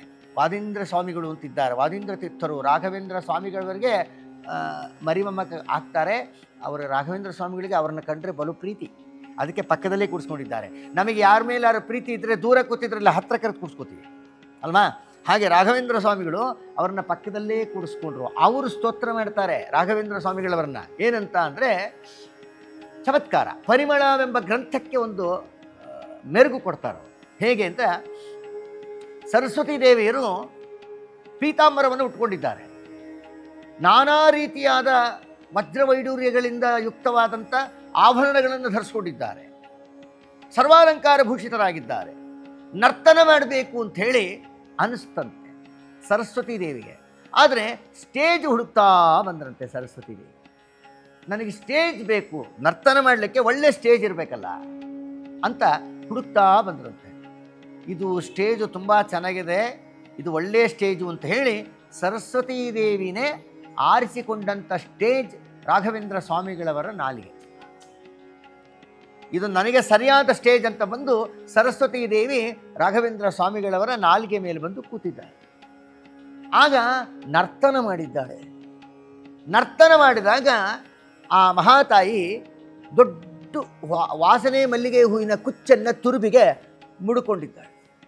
ಅವಳು ನರ್ತನ ಮಾಡೋ ಕಾಲಕ್ಕೆ ಹಾವಭಾವಗಳನ್ನು ಮಾಡಿದಾಗ ಆ ವೈಬ್ರೇಷನ್ಗೆ ಆ ಮುಡುಕೊಂಡಿರುವ ತುರುಬಿನಲ್ಲಿ ಕಟ್ಟಿರುವ ಮಲ್ಲಿಗೆ ಹೂವಿನ ಕುಚ್ಚಿನಲ್ಲಿ ಒಂದೊಂದೇ ದಳ ಒಂದೊಂದೇ ದಳ ಒಂದೊಂದೇ ದಳ ನೆಲದ ಮೇಲೆ ಬೀಳ್ತಾ ಹೋದವಂತೆ. ಅದೆಲ್ಲ ಬಿದ್ದು ನರ್ತನ ಮುಗಿದ ಮೇಲೆ ಆ ಹೂವಿನೆಲ್ಲ ರಾಶಿ ಮಾಡಿದ್ರೆ ಅದೇ ಪರಿಮಳ. ಹೇಗೆ ಅಂತ ಉದಾಹರಣೆ ಕೊಡ್ತಾರೆ. ಇಲ್ಲಿ ಸರಸ್ವತಿ ದೇವಿ ನರ್ತನ ಮಾಡಿದ್ದು ಅಂದರೆ ರಾಘವೇಂದ್ರ ಸ್ವಾಮಿಗಳವರು ಮಾತನಾಡಿದ್ದು. ಮತ್ತು ಅಲ್ಲಿ ಹೂವಿನ ದಳಗಳು ಬಿದ್ದು ಅಂದರೆ ಅವರು ಆಡಿದ ಶಬ್ದಗಳು ಎಂಬ ಮಲ್ಲಿಗೆ ಹೂವು. ಅವರು ಮಾತನಾಡೋದು ನಿಲ್ಲಿಸಿದ್ರು, ಅದನ್ನೆಲ್ಲ ಸೇರಿಸಿದ ತಕ್ಷಣ ಅದೇ ಪರಿಮಳವೆಂಬ ಗ್ರಂಥವಾಗಿ ಪರಿಣಮಿಸಿತು ಅಂತ ವರ್ಣಿಸ್ತಾರೆ. ಅಂದರೆ ಸರಸ್ವತೀ ದೇವಿಯವರ ನರ್ತನದ ಸಮಯದಲ್ಲಿ ಅವರು ಮುಡಿದುಕೊಂಡಂಥ ಮಲ್ಲಿಗೆ ಹೂವಿನ ರಾಶಿನೇ ಪರಿಮಳ ಹೇಗೋ, ಅದರಂತೆ ರಾಘವೇಂದ್ರ ಸ್ವಾಮಿಗಳವರ ನಾಲಿಗೆ ಎಂಬ ರಂಗಸ್ಥಳದಲ್ಲಿ ನರ್ತನ ಮಾಡಿದಂಥ ಸರಸ್ವತೀ ದೇವಿಯ ತುರುವಿನ ಮಲ್ಲಿಗೆ ರಾಶಿನೇ ಪರಿಮಳ ಅಂತ ಪರಿಣಮಿಸ್ತು. ಅಂದರೆ ಪರಿಮಳ ಅನ್ನೋ ಗ್ರಂಥ ಅತ್ಯದ್ಭುತವಾದ ಗ್ರಂಥ ರೀ. ಆ ಬ್ರಹ್ಮಸೂತ್ರಗಳು, ವೇದಗಳು, ಉಪನಿಷತ್ತುಗಳು ಅರ್ಥ ಆಗಬೇಕು ಅಂದರೆ ಶ್ರೀಮದ್ ಟೀಕಾಕೃತ್ಪಾದರ ಮಧ್ವಾಚಾರ್ಯರ ಗ್ರಂಥದ ಅಭಿಪ್ರಾಯ ಸರಿಯಾಗಿ ಬರಬೇಕು ಅಂದರೆ ರಾಘವೇಂದ್ರ ಸ್ವಾಮಿಗಳವರ ಪರಿಮಳವೆಂಬ ಗ್ರಂಥದ ಸಹಾಯ ಭಾಳ ಅತ್ಯವಶ್ಯಕ. ಲೋಕದಲ್ಲಿ ಜೋಡಿ ಶಬ್ದ ಇರುತ್ತೆ. ಗಂಡ ಹೆಂಡತಿ, ತಂದೆ ತಾಯಿ, ಅಣ್ಣ ತಮ್ಮ, ಅಕ್ಕ ತಂಗಿ, ಗುರು ಶಿಷ್ಯ ಹೇಳ್ತಾರಲ್ಲ. ಹಾಗೆ ವೇದಾಂತ ಸಾಮ್ರಾಜ್ಯದಲ್ಲಿ ಶ್ರೀಮನ್ಯಾಯ ಸುಧಾ ಅನ್ನೋದು ದೊಡ್ಡ ಮಹತ್ತರವಾದ ಗ್ರಂಥ. ಅದು PhDಗಿಂತ ದೊಡ್ಡದು. ಆ ಶ್ರೀಮನ್ಯಾಯ ಸುಧಾ ಅನ್ನೋ ಗ್ರಂಥಕ್ಕೆ ಜೋಡಿ ಶಬ್ದ ಪರಿಮಳ, ಸುಧಾ ಪರಿಮಳ, ಸುಧಾ ಪರಿಮಳ ಅಂತ ಕರೀತಾರೆ. ಅಂದರೆ ಶ್ರೀಮದ್ ಜಯತೀರ್ಥರ ಮೇರು ಗ್ರಂಥವಾದಂಥ ನ್ಯಾಯಸುಧೆಯನ್ನು ಅರ್ಥ ಮಾಡಿಕೊಳ್ಳಬೇಕು ಅಂದರೆ ನಮ್ಮ ಕರುಣಾಳುಗಳಾದ ರಾಘವೇಂದ್ರ ಸ್ವಾಮಿಗಳವರ ಪರಿಮಳ ಗ್ರಂಥವನ್ನು ಅಧ್ಯಯನ ಮಾಡಬೇಕು. ಆವಾಗ ನಾವು ರಾಘವೇಂದ್ರ ಸ್ವಾಮಿಗಳವರ ನಿಜವಾದ ಭಕ್ತರು ಅಂತ ಅನ್ಸ್ಕೊತೀವಿ. ಇನ್ನೊಂದು ಪ್ರಶ್ನೆ ಮಾಡಿದ್ರಿ, ಪರಿಮಳ ಪ್ರಸಾದ. ಹೌದು, ಪರಿಮಳ ಪ್ರಸಾದ ಮಂತ್ರಾಲಯದಲ್ಲಿ ಕೊಡುವಂತಹ ಪ್ರಸಾದಕ್ಕೆ ಪರಿಮಳ ಪ್ರಸಾದ ಅಂತ ಯಾಕೆ ಕರೀತಾರೆ ಅಂದರೆ ಸ್ವಲ್ಪ ಸಾವಕಾಶ ಇದೆ ಅರ್ಥ ಇದಕ್ಕೆ. ರಾಘವೇಂದ್ರ ಸ್ವಾಮಿಗಳವರು ಪರಿಮಳಾಚಾರ್ಯರು ಅಂತ ಪ್ರಸಿದ್ಧರು. ಪರಿಮಳಾಚಾರ್ಯರ ಪರಿಮಳ ಸ್ವೀಕಾರ ಮಾಡಬೇಕಲ್ವ. ಇನ್ನು ಪರಿಮಳಾಚಾರ್ಯರು ಮಾಡಿದ ಪರಿಮಳ ಎಷ್ಟು ಜನ ಸ್ವೀಕಾರ ಮಾಡ್ತಾರೆ? ಗ್ರಂಥವನ್ನು ಅದರ ಅನುಸಂಧಾನ ಪೂರ್ವಕವಾಗಿ ಅದು ನೈವೇದ್ಯವನ್ನು ಮಾಡಿ ಪರಮಾತ್ಮನಿಗೆ, ಮುಖ್ಯಪ್ರಾಣದೇವರಿಗೆ, ರಾಘವೇಂದ್ರ ಸ್ವಾಮಿಗಳವರಿಗೆ ಸಮರ್ಪಣೆಯನ್ನು ಮಾಡಿ ಆ ಪರಿಮಳವೆಂಬ ಗ್ರಂಥದ ಸ್ಮರಣೆಗೋಸ್ಕರ ಕಡೇ ಪಕ್ಷ ಪರಿಮಳ ಗ್ರಂಥ ಅಧ್ಯಯನ ಮಾಡಲಿಕ್ಕೆ ಅನಾನುಕೂಲತೆ ಇದ್ದರೆ ಆ ರಾಘವೇಂದ್ರ ಸ್ವಾಮಿಗಳು ಪರಿಮಳವೆಂಬ ಗ್ರಂಥವನ್ನು ರಚನೆ ಮಾಡಿದ್ದಾರೆ. ಅತ್ಯಂತ ಮೇರುಕೃತಿ ಅನ್ನುವ ಅನುಸಂಧಾನಕ್ಕೋಸ್ಕರನಾರು ಆ ಪರಿಮಳ ಪ್ರಸಾದವನ್ನು ತಗೊಳ್ಳೋ ಕಾಲಕ್ಕೆ ಪರಿಮಳ ಅನ್ನೋ ಸ್ಮರಣೆ ಆಗಲಿ, ಪರಿಮಳ ಅನ್ನೋ ಸ್ಮರಣೆ ಮೂಲಕನಾದರೂ ರಾಘವೇಂದ್ರ ಸ್ವಾಮಿಗಳವರು ಮಾಡಿದ ಪರಿಮಳ ಗ್ರಂಥ ಅಂತ ಇದೆ ಅನ್ನೋದು ಜನಗಳಿಗೆ ಗೊತ್ತಾಗಲಿ ಅನ್ನೋ ಉದ್ದೇಶಕ್ಕೆ ಆ ಪ್ರಸಾದಕ್ಕೆ ಪರಿಮಳ ಪ್ರಸಾದ ಅಂತ ಹೆಸರಿಟ್ಟಿದ್ದಾರೆ. ಅದು ಸಾಂಕೇತಿಕವಾಗಿ ಇಟ್ಟಿದ್ದಾರೆ.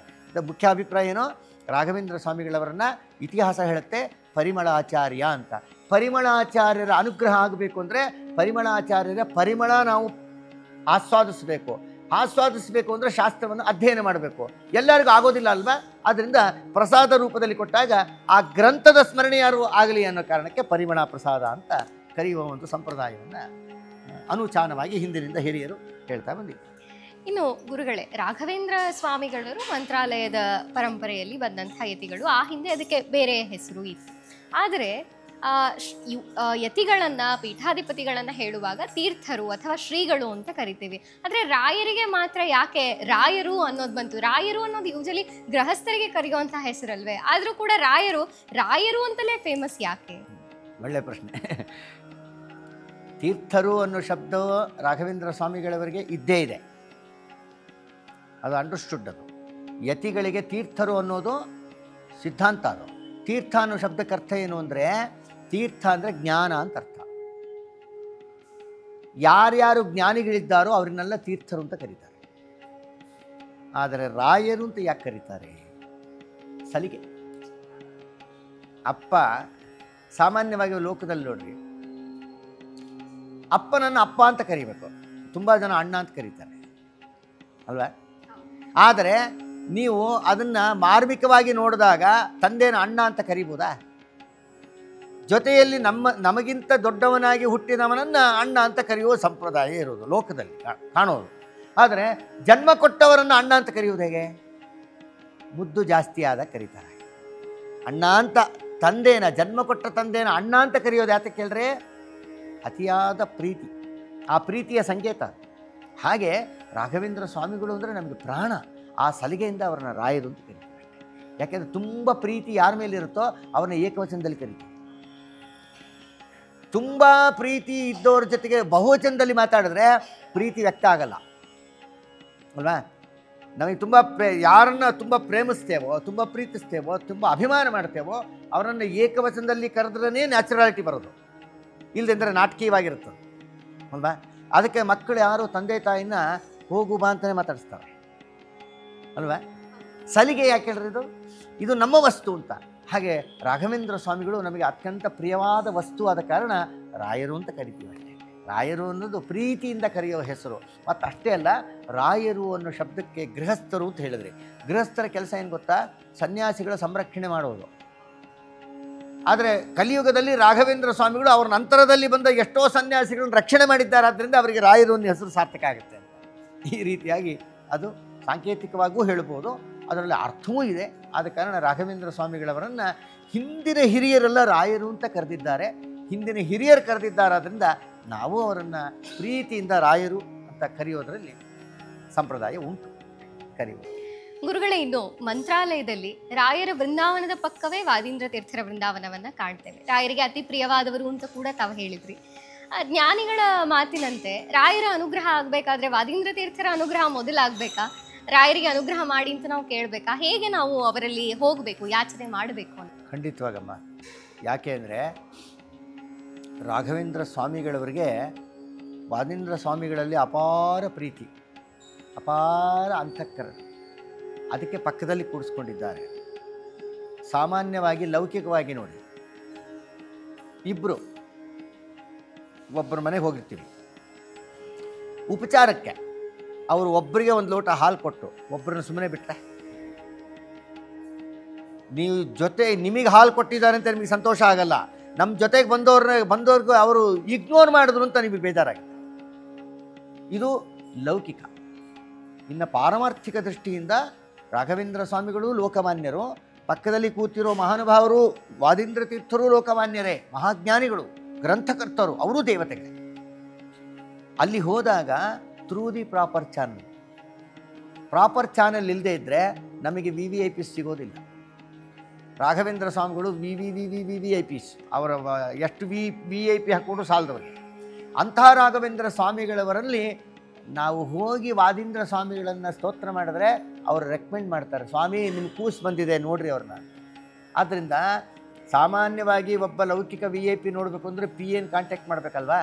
PAಗೆ ಫೋನ್ ಮಾಡದೇ ಇದ್ದರೆ ನಾವು ಏನು ಮಾಡಿದ್ರೂ ಮುಖ್ಯ ವ್ಯಕ್ತಿ ಸಿಗೋದೇ ಇಲ್ಲ ಅಲ್ವಾ. PAನ ಚೆನ್ನಾಗಿ ಇಟ್ಕೋಬೇಕು ನಾವು. PA ಇಂಪಾರ್ಟೆಂಟ್ ಆಗ್ತಾನೆ. ಅವರು ಮುಖ್ಯವಾಗಿದ್ದರೂ ಕೂಡ PA ಇಂಪಾರ್ಟೆಂಟೇ. ಆದ್ದರಿಂದ ರಾಘವೇಂದ್ರ ಸ್ವಾಮಿಗಳವರಿಗೆ ಪರ್ಸನಲ್ ಸೆಕ್ರೆಟರಿ ಇದ್ದಾಗೆ ನಮ್ಮ ವಾದೀಂದ್ರ ತೀರ್ಥರು. ವಾದೀಂದ್ರ ತೀರ್ಥರಲ್ಲಿ ಮೊರೆ ಹೋದ್ವಿ ಅಂದರೆ ಅವರು ಕರುಣೆಯಿಂದ ರಾಘವೇಂದ್ರ ಸ್ವಾಮಿಗಳವರ ಹತ್ತಿರ ಹೋಗಿ ಬಿಡ್ತಾರೆ, ಸ್ವಾಮಿ ಈ ಕೂಸಿಗೂ ಸ್ವಲ್ಪ ಅನುಗ್ರಹ ಮಾಡಿರ್ತಾರೆ. ವಾದೀಂದ್ರ ತೀರ್ಥರು ಹೇಳಿದ್ದಾರೆ ಅಂದರೆ ರಾಯರು ಖಂಡಿತ ಮಾಡಿದ್ರು ಅಂತ ಅರ್ಥ. ಆದ ಕಾರಣ ವಾದೀಂದ್ರ ತೀರ್ಥರು ರಾಘವೇಂದ್ರ ಸ್ವಾಮಿಗಳಿಗೆ ಅತ್ಯಂತ ಪ್ರಿಯರಾದ ಕಾರಣ ವಾದೀಂದ್ರ ಸ್ವಾಮಿಗಳವರ ಪಾದಕ್ಕೆ ಬಿದ್ದರೆ ರಾಘವೇಂದ್ರ ಸ್ವಾಮಿಗಳ ಪಾದಕ್ಕೆ ಅವರು ಬೀಳಿಸ್ತಾರೆ, ನಮಗೆ ಕೇಳಿದ್ದನ್ನು ಕೊಡಿಸ್ತಾರೆ. ಗುರುಗಳೇ, ರಾಯರ ಆರಾಧನೆ ಇನ್ನೇನು ಶುರುವಾಗ್ತದೆ, ಇನ್ನೇನು ಹತ್ರ ಬರ್ತಿದೆ. ಸಾಮಾನ್ಯರಿಗೆ ನಮ್ಮಂಥವರಿಗೂ ಕೂಡ ಕಾಡುವಂಥ ಪ್ರಶ್ನೆ ಅಂದರೆ ಜ್ಞಾನಿಗಳ ಮಾತು, ಭಕ್ತಿ ಇಲ್ಲದ ಬಡವ ನಾನಯ್ಯ ಅಂತ. ನಾವು ಸಾಮಾನ್ಯರಾದರೂ ಕೂಡ ರಾಯರನ್ನ ಅಪಾರವಾಗಿ ಭಕ್ತಿಯಿಂದ ಕಾಣಬೇಕು ಅನ್ನುವಂಥದ್ದು. ಹೇಗೆ ಭಕ್ತಿ ಮಾಡಬೇಕು ರಾಯರನ್ನು? ರಾಘವೇಂದ್ರ ಸ್ವಾಮಿಗಳವರನ್ನು ಈಗ ತಾನೇ ಹೇಳಿದ್ವಿ ನಾನು. ನಿಮ್ಮ ಬಾಯಲ್ಲಿ ನಿಮ್ಮ ಪ್ರಶ್ನೆಯಲ್ಲೇ ಉತ್ತರ ಇದೆ. ನಿಮ್ಮ ಪ್ರಶ್ನೆ ಏನಿತ್ತು? ಮೊದಲನೇ ಪ್ರಶ್ನೆ, ಕಾಮಧೇನುಗಳು ಅಂತ ಕರೀತಾರೆ, ಕಲ್ಪವೃಕ್ಷರು ಅಂತ ಕರೀತಾರೆ, ತಮ್ ಯಥಾ ಯಥೋಪಾಸತೆ ತದೇವ ಭವತಿ ಅಂತ ಶಾಸ್ತ್ರ. ಯಾರನ್ನ ಯಾವ ರೂಪದಿಂದ ಉಪಾಸನೆ ಮಾಡ್ತೀವೋ ಅವರು ಆ ಫಲವನ್ನು ಹೊಂದುತ್ತಾರೆ ಅಂತ ಶಾಸ್ತ್ರ ಹೇಳುತ್ತೆ.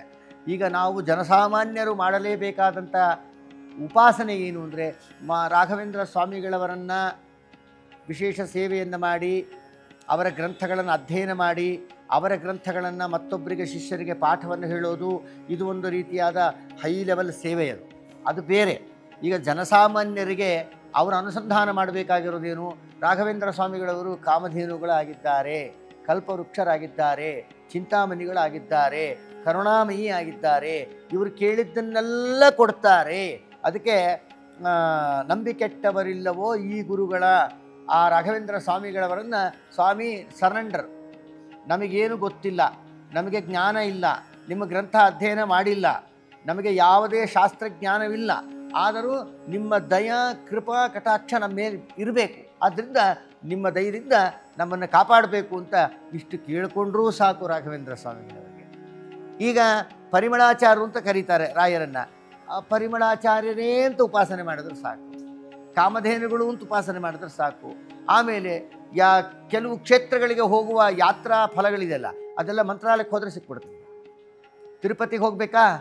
ತಿರುಪತಿ ಶ್ರೀನಿವಾಸನ ಅನುಗ್ರಹದಿಂದನೇ ಅವತಾರ ಮಾಡಿದವರು ರಾಘವೇಂದ್ರ ಸ್ವಾಮಿಗಳು. ತಿರುಪತಿ ಶ್ರೀನಿವಾಸ ಮಂತ್ರಾಲಯದಲ್ಲೂ ಇದ್ದಾನೆ. ಯಾಕೆ? ರಾಯರು ಅಚ್ಚದ ಕೂಸು, ರಾಯರು ಬಹಳ ಪ್ರೀತಿ ಶ್ರೀನಿವಾಸ ದೇವರಿಗೆ, ಆಯಿತಾ? ಹಾಂ. ಇನ್ನು ಉಡುಪಿಗೆ ಹೋಗಬೇಕಾ? ಆ ಉಡುಪಿ ಕೃಷ್ಣ ಆ ರೂಪದಿಂದ ಇಲ್ಲಿ ಬಂದು ಕೂತಿದ್ದಾರೆ ರಾಯರ ಹತ್ರ. ತಿರುಪತಿಗೆ ಹೋಗಬೇಕಾ? ತಿರುಪತಿ ಶ್ರೀನಿವಾಸ. ಉಡುಪಿಗೆ ಹೋಗಬೇಕಾ? ಉಡುಪಿ ಕೃಷ್ಣ. ಪಂಡರಾಪುರಕ್ಕೆ ಹೋಗಬೇಕಾ? ಪಂಡರಾಪುರದ ವಿಠ್ಠಲ ಇಲ್ಲೇ ಕೂತಿದ್ದಾನೆ. ಅವರೆಲ್ಲ ಒಂದೇ ರೂಪದು. ಶ್ರೀನಿವಾಸ, ಪಂಡರಾಪುರದ ವಿಠ್ಠಲ, ಉಡುಪಿ ಕೃಷ್ಣ ಇವರೆಲ್ಲ ಬೇರೆ ಅಲ್ಲ. ಬದ್ರಿ ಯಾತ್ರೆ ಮಾಡಲಿಕ್ಕೆ ಅನನುಕೂಲನ? ಬದ್ರಿ ಯಾತ್ರೆ ಫಲನೂ ಬರುತ್ತೆ ಮಂತ್ರಾಲಯ ಯಾತ್ರೆ ಮಾಡಿದ್ರೆ. ಯಾಕೆಂದರೆ ಬದ್ರಿ ನಾರಾಯಣನೂ ಒಂದು ರೂಪದಿಂದ ರಾಯರ ಬೃಂದಾವನದಲ್ಲಿ ಕೂತಿದ್ದಾರೆ. ಇಷ್ಟ ಅನುಸಂಧಾನ ಮಾಡಿದ್ರು ಸಾಕು. ವಿಶೇಷ ರಾಯರ ಗ್ರಂಥಗಳನ್ನು ಅಧ್ಯಯನ ಮಾಡಿ ನಾವು ಚಿಂತನೆ ಮಾಡಿ ಮತ್ತೊಬ್ಬರಿಗೆ ಪಾಠ ಹೇಳೋದು ಅದೆಲ್ಲ ಭಾಳ ಹೈ ಲೆವೆಲ್ಲು ಸೇವೆ ಅಂತಾಗತ್ತೆ. ಆದರೆ ಜನಸಾಮಾನ್ಯರಿಗೆ ಪಂಡರಾಪುರಕ್ಕೆ ಹೋದರೆ ಎಷ್ಟು ಪುಣ್ಯನೋ, ಮಂತ್ರಾಲಯಕ್ಕೆ ಹೋದರೆ ಅಷ್ಟು ಪುಣ್ಯ. ತಿರುಪತಿಗೆ ಹೋದರೆ ಎಷ್ಟು ಪುಣ್ಯ ಬರಬೇಕು, ಆ ಪುಣ್ಯ ಮಂತ್ರಾಲಯಕ್ಕೆ ಹೋದರೆ ಬರುತ್ತೆ. ಬದ್ರಿ ಯಾತ್ರೆ ಮಾಡಿದ್ರೆ ಎಷ್ಟು ಪುಣ್ಯ ಬರಬೇಕು, ರಾಯರ ಹತ್ರ ಹೋದರೆ ಬರುತ್ತೆ. ಯಾಕೆ? ಆಯಾ ಕ್ಷೇತ್ರದ ದೇವತೆಗಳ ಮೂರ್ತಿಗಳು ಒಂದು ರೂಪದಿಂದ ರಾಯರ ಹೃದಯದಲ್ಲಿ ಬಂದು ಕೂತಿದ್ದರಿಂದ ಮಂತ್ರಾಲಯ ಯಾತ್ರೆ ಸಕಲ ಉತ್ತರ ಭಾರತ ದಕ್ಷಿಣ ಭಾರತ ಯಾತ್ರಾ ಫಲ ಬರೀ ಒಂದು ಮಂತ್ರಾಲಯ ಯಾತ್ರೆ ಮಾಡಿದರೆ ಬರುತ್ತೆ. ಅಂದರೆ ಇನ್ನು ರಾಘವೇಂದ್ರ ಸ್ವಾಮಿಗಳವರ ಮೇಲೆ ಮುಖ್ಯಪ್ರಾಣದೇವರಿಗಾಗಲಿ ಪರಮಾತ್ಮನಿಗಾಗಲಿ ಎಷ್ಟು ಪ್ರೀತಿ ಇರಬಹುದು. ಆದ್ದರಿಂದ ಅವರ ಭಗವಂತನ ಪ್ರೀತಿಗೆ ಅತ್ಯಂತ ಆಸ್ಪದರಾದ ಕಾರಣ ರಾಘವೇಂದ್ರ ಸ್ವಾಮಿಗಳವರ ಹತ್ತಿರ ಹೋಗೋ ಕಾಲಕ್ಕೆ ಚಿಂತನೆ ಮಾಡಬೇಕಷ್ಟೇ. ಬಹಳ ದೊಡ್ಡವರಿದ್ದಾರೆ ರಾಘವೇಂದ್ರ ಸ್ವಾಮಿಗಳು. ಎಷ್ಟು ದೊಡ್ಡದಿದ್ದಾರೆ ಅಂತ ಹೇಳೋಕ್ಕಾಗಲ್ಲ, ಆದರೆ ಅವರು ತುಂಬ ದೊಡ್ಡವರಿದ್ದಾರೆ ಅಂತ ಹೇಳಿ ಕೈ ಮುಗಿದ್ರೆ ಸಾಕು. ತಮ್ ಯಥಾ ಉಪಾಸತೆ ತದೇವ ಭವತಿ. ಅವರು ದೊಡ್ಡವರು ಅನ್ರಿ. ಅವರ ಜೀವನದಲ್ಲಿ ನಮ್ಮನ್ನು ದೊಡ್ಡವರನ್ನಾಗಿ ಮಾಡ್ತಾರೆ. ಲೋಕದಲ್ಲಿ ಜನಗಳು ನಮ್ಮನ್ನು ದೊಡ್ಡವರು ಅಂತ ಕಾಣೋದು ಯಾವಾಗ ಗೊತ್ತಾ? ಅದಕ್ಕೆ ಜಗತ್ತಿನಲ್ಲಿ ದೊಡ್ಡವರು ಅಂತ ಆದವರೆಲ್ಲ ತಲೆ ಬಗ್ಗಿ ನಡೆದವರೇ. ಮಹಾಲಕ್ಷ್ಮೀ ದೇವಿಯರು ಕೂಡ ತಲೆ ಬಗ್ಗಿಸಿದ್ದಂದನೇ ಮಹಾಲಕ್ಷ್ಮೀ ದೇವಿ ಬಹಳ ಎತ್ತರದಲ್ಲಿರೋದು. ಜಗತ್ಪತಿಯಾದ ಪರಮಾತ್ಮನ ಕಾಲನ್ನು ಒತ್ತುತ್ತಾ ಸೇವೆ ಮಾಡ್ತಾನೇ ಇದ್ದಾಳೆ. ಜಗದುದರನ ಅತಿ ವಿಮಲ ಗುಣ ರೂಪಗಳ ನಾಲು ಚನದಿ ಭಾರತ ನಿಗಮ ತತಿಗಳಿಗೆ ಅತಿಕ್ರಮಿಸಿ ಕ್ರಿಯಾವಿಶೇಷಗಳ ಬಗೆಬಗೆಗೆ ನೂತನವ ಕಾಡುತ್ತ ಮಿಗೆ ಹರುಷದಿಂದ ಪಗುಳಿ ಹಿಗ್ಗುವ ತ್ರಿಗುಣಮಾನಿ ಮಹಾಲೋಕವಿ ಸಂತೈಸಲನ್ನು ದಿನವೂ. ಜಗನ್ನಾಥದಾಸರು ಹರಿಕಥಾಮೃತಸಾರದಲ್ಲಿ ತಿಳಿಸ್ತಾರೆ, ಸತ್ವರದ ಸ್ತಮೋ ಗುಣಗಳಿಗೆ ನಿಯಾಮಕಳು. ವೇದೇ ರಾಮಾಯಣೇ ಚೈವ ಪುರಾಣೇ ಭಾರತೆ ತಥಾ ಆದಾವಂತೆ ಚ ಮಧ್ಯೆ ಚ ವಿಷ್ಣು ಸರ್ವತ್ರ ಗೀಯತೆ. ಸಕಲ ಶಾಸ್ತ್ರ ಸಕಲ ವೇದಗಳು, ಮಹಾಭಾರತ, ಬ್ರಹ್ಮಸೂತ್ರಗಳು, ರಾಮಾಯಣ, ಮೂಲ ರಾಮಾಯಣ, ಪಂಚರಾತ್ರಾಗಮ, ಶ್ರೀಮದ್ ಭಾಗವತಾದಿ ಎಲ್ಲ ಗ್ರಂಥಗಳನ್ನು ಓದಿ ಅದನ್ನು ಜ್ಯೂಸ್ ಮಾಡ್ಕೊಂಡು ಕುಡಿದು ಬಿಟ್ಟಿದ್ದಾಳೆ. ಗುರುಗಳೇ, ಇನ್ನು ರಾಯರ ಸೇವೆ ಮಾಡಿದಂಥವ್ರಿಗೆ ಅನೇಕರು ಬಗೆ ಬಗೆಯ ರೀತಿಯಲ್ಲಿ ಸೇವೆಯನ್ನ ಮಾಡ್ತಾರೆ. ಅವರಿಗೆ ವಿಚಿತ್ರವಾದಂಥ ಅಂದರೆ ವಿಶೇಷ ಅನುಭವಗಳು ರಾಯರ ದೃಷ್ಟಿಯಿಂದ ಆಗಿದೆ. ರಾಯರು ಕನಸಿನಲ್ಲಿ ಬಂದು ಅನುಗ್ರಹ ಮಾಡಿದ್ರು, ರಾಯರು ನನ್ನ ಕಣ್ಮುಂದೆನೇ ಬಂದರು, ನಾನು ನೋಡಿದೆ ಅನ್ನೋವಂಥದ್ದು. ಅಥವಾ ಮನೆಯಲ್ಲಿ ಇನ್ನೇನು ಯಾರೋ ಹೋಗೇ ಬಿಡ್ತಾರೆ, ಆದರೆ ರಾಯರು ಬಂದು ಜೀವವನ್ನು ಕೊಟ್ಟರು, ಕಾಪಾಡಿದ್ರು ಅನ್ನೋವಂಥದ್ದು ಸಾವಿರಾರು ಉದಾಹರಣೆಗಳನ್ನು ಕಾಣ್ತೇವೆ. ಅದರಲ್ಲೂ ಹೆಚ್ಚಾಗಿ ಕಂಡು ಬರುವಂಥದ್ದು ಕನಸಿನಲ್ಲಿ ರಾಯರು ಬಂದು ಅನುಗ್ರಹ ಮಾಡಿದ್ರು ಅನ್ನೋವಂಥದ್ದು. ಇದ್ರ ಬಗ್ಗೆ ಏನು ಹೇಳ್ತೀರಿ ಗುರುಗಳು? ಅದು ಜೊತೆಗೆ ರಾಘವೇಂದ್ರ ಸ್ವಾಮಿಗಳು ಸ್ವಪ್ನದಲ್ಲಿ ಬಂದು ಅನುಗ್ರಹ ಮಾಡಿದ್ದಾರೆ ಅನ್ನೋ ವಿಷಯ ಬರೀ ಈ ಜನ್ಮದ ಸಂಬಂಧ ಅಲ್ಲ. ರಾಘವೇಂದ್ರ ಸ್ವಾಮಿಗಳಿಗೂ ನಮಗೂ ಇದು ಒಂದೇ ಜನ್ಮದ ಸಂಬಂಧ ಆಗಿದ್ದರೆ ಅವರು ಸ್ವಪ್ನದಲ್ಲಿ ಬರೋದು ಕಷ್ಟ.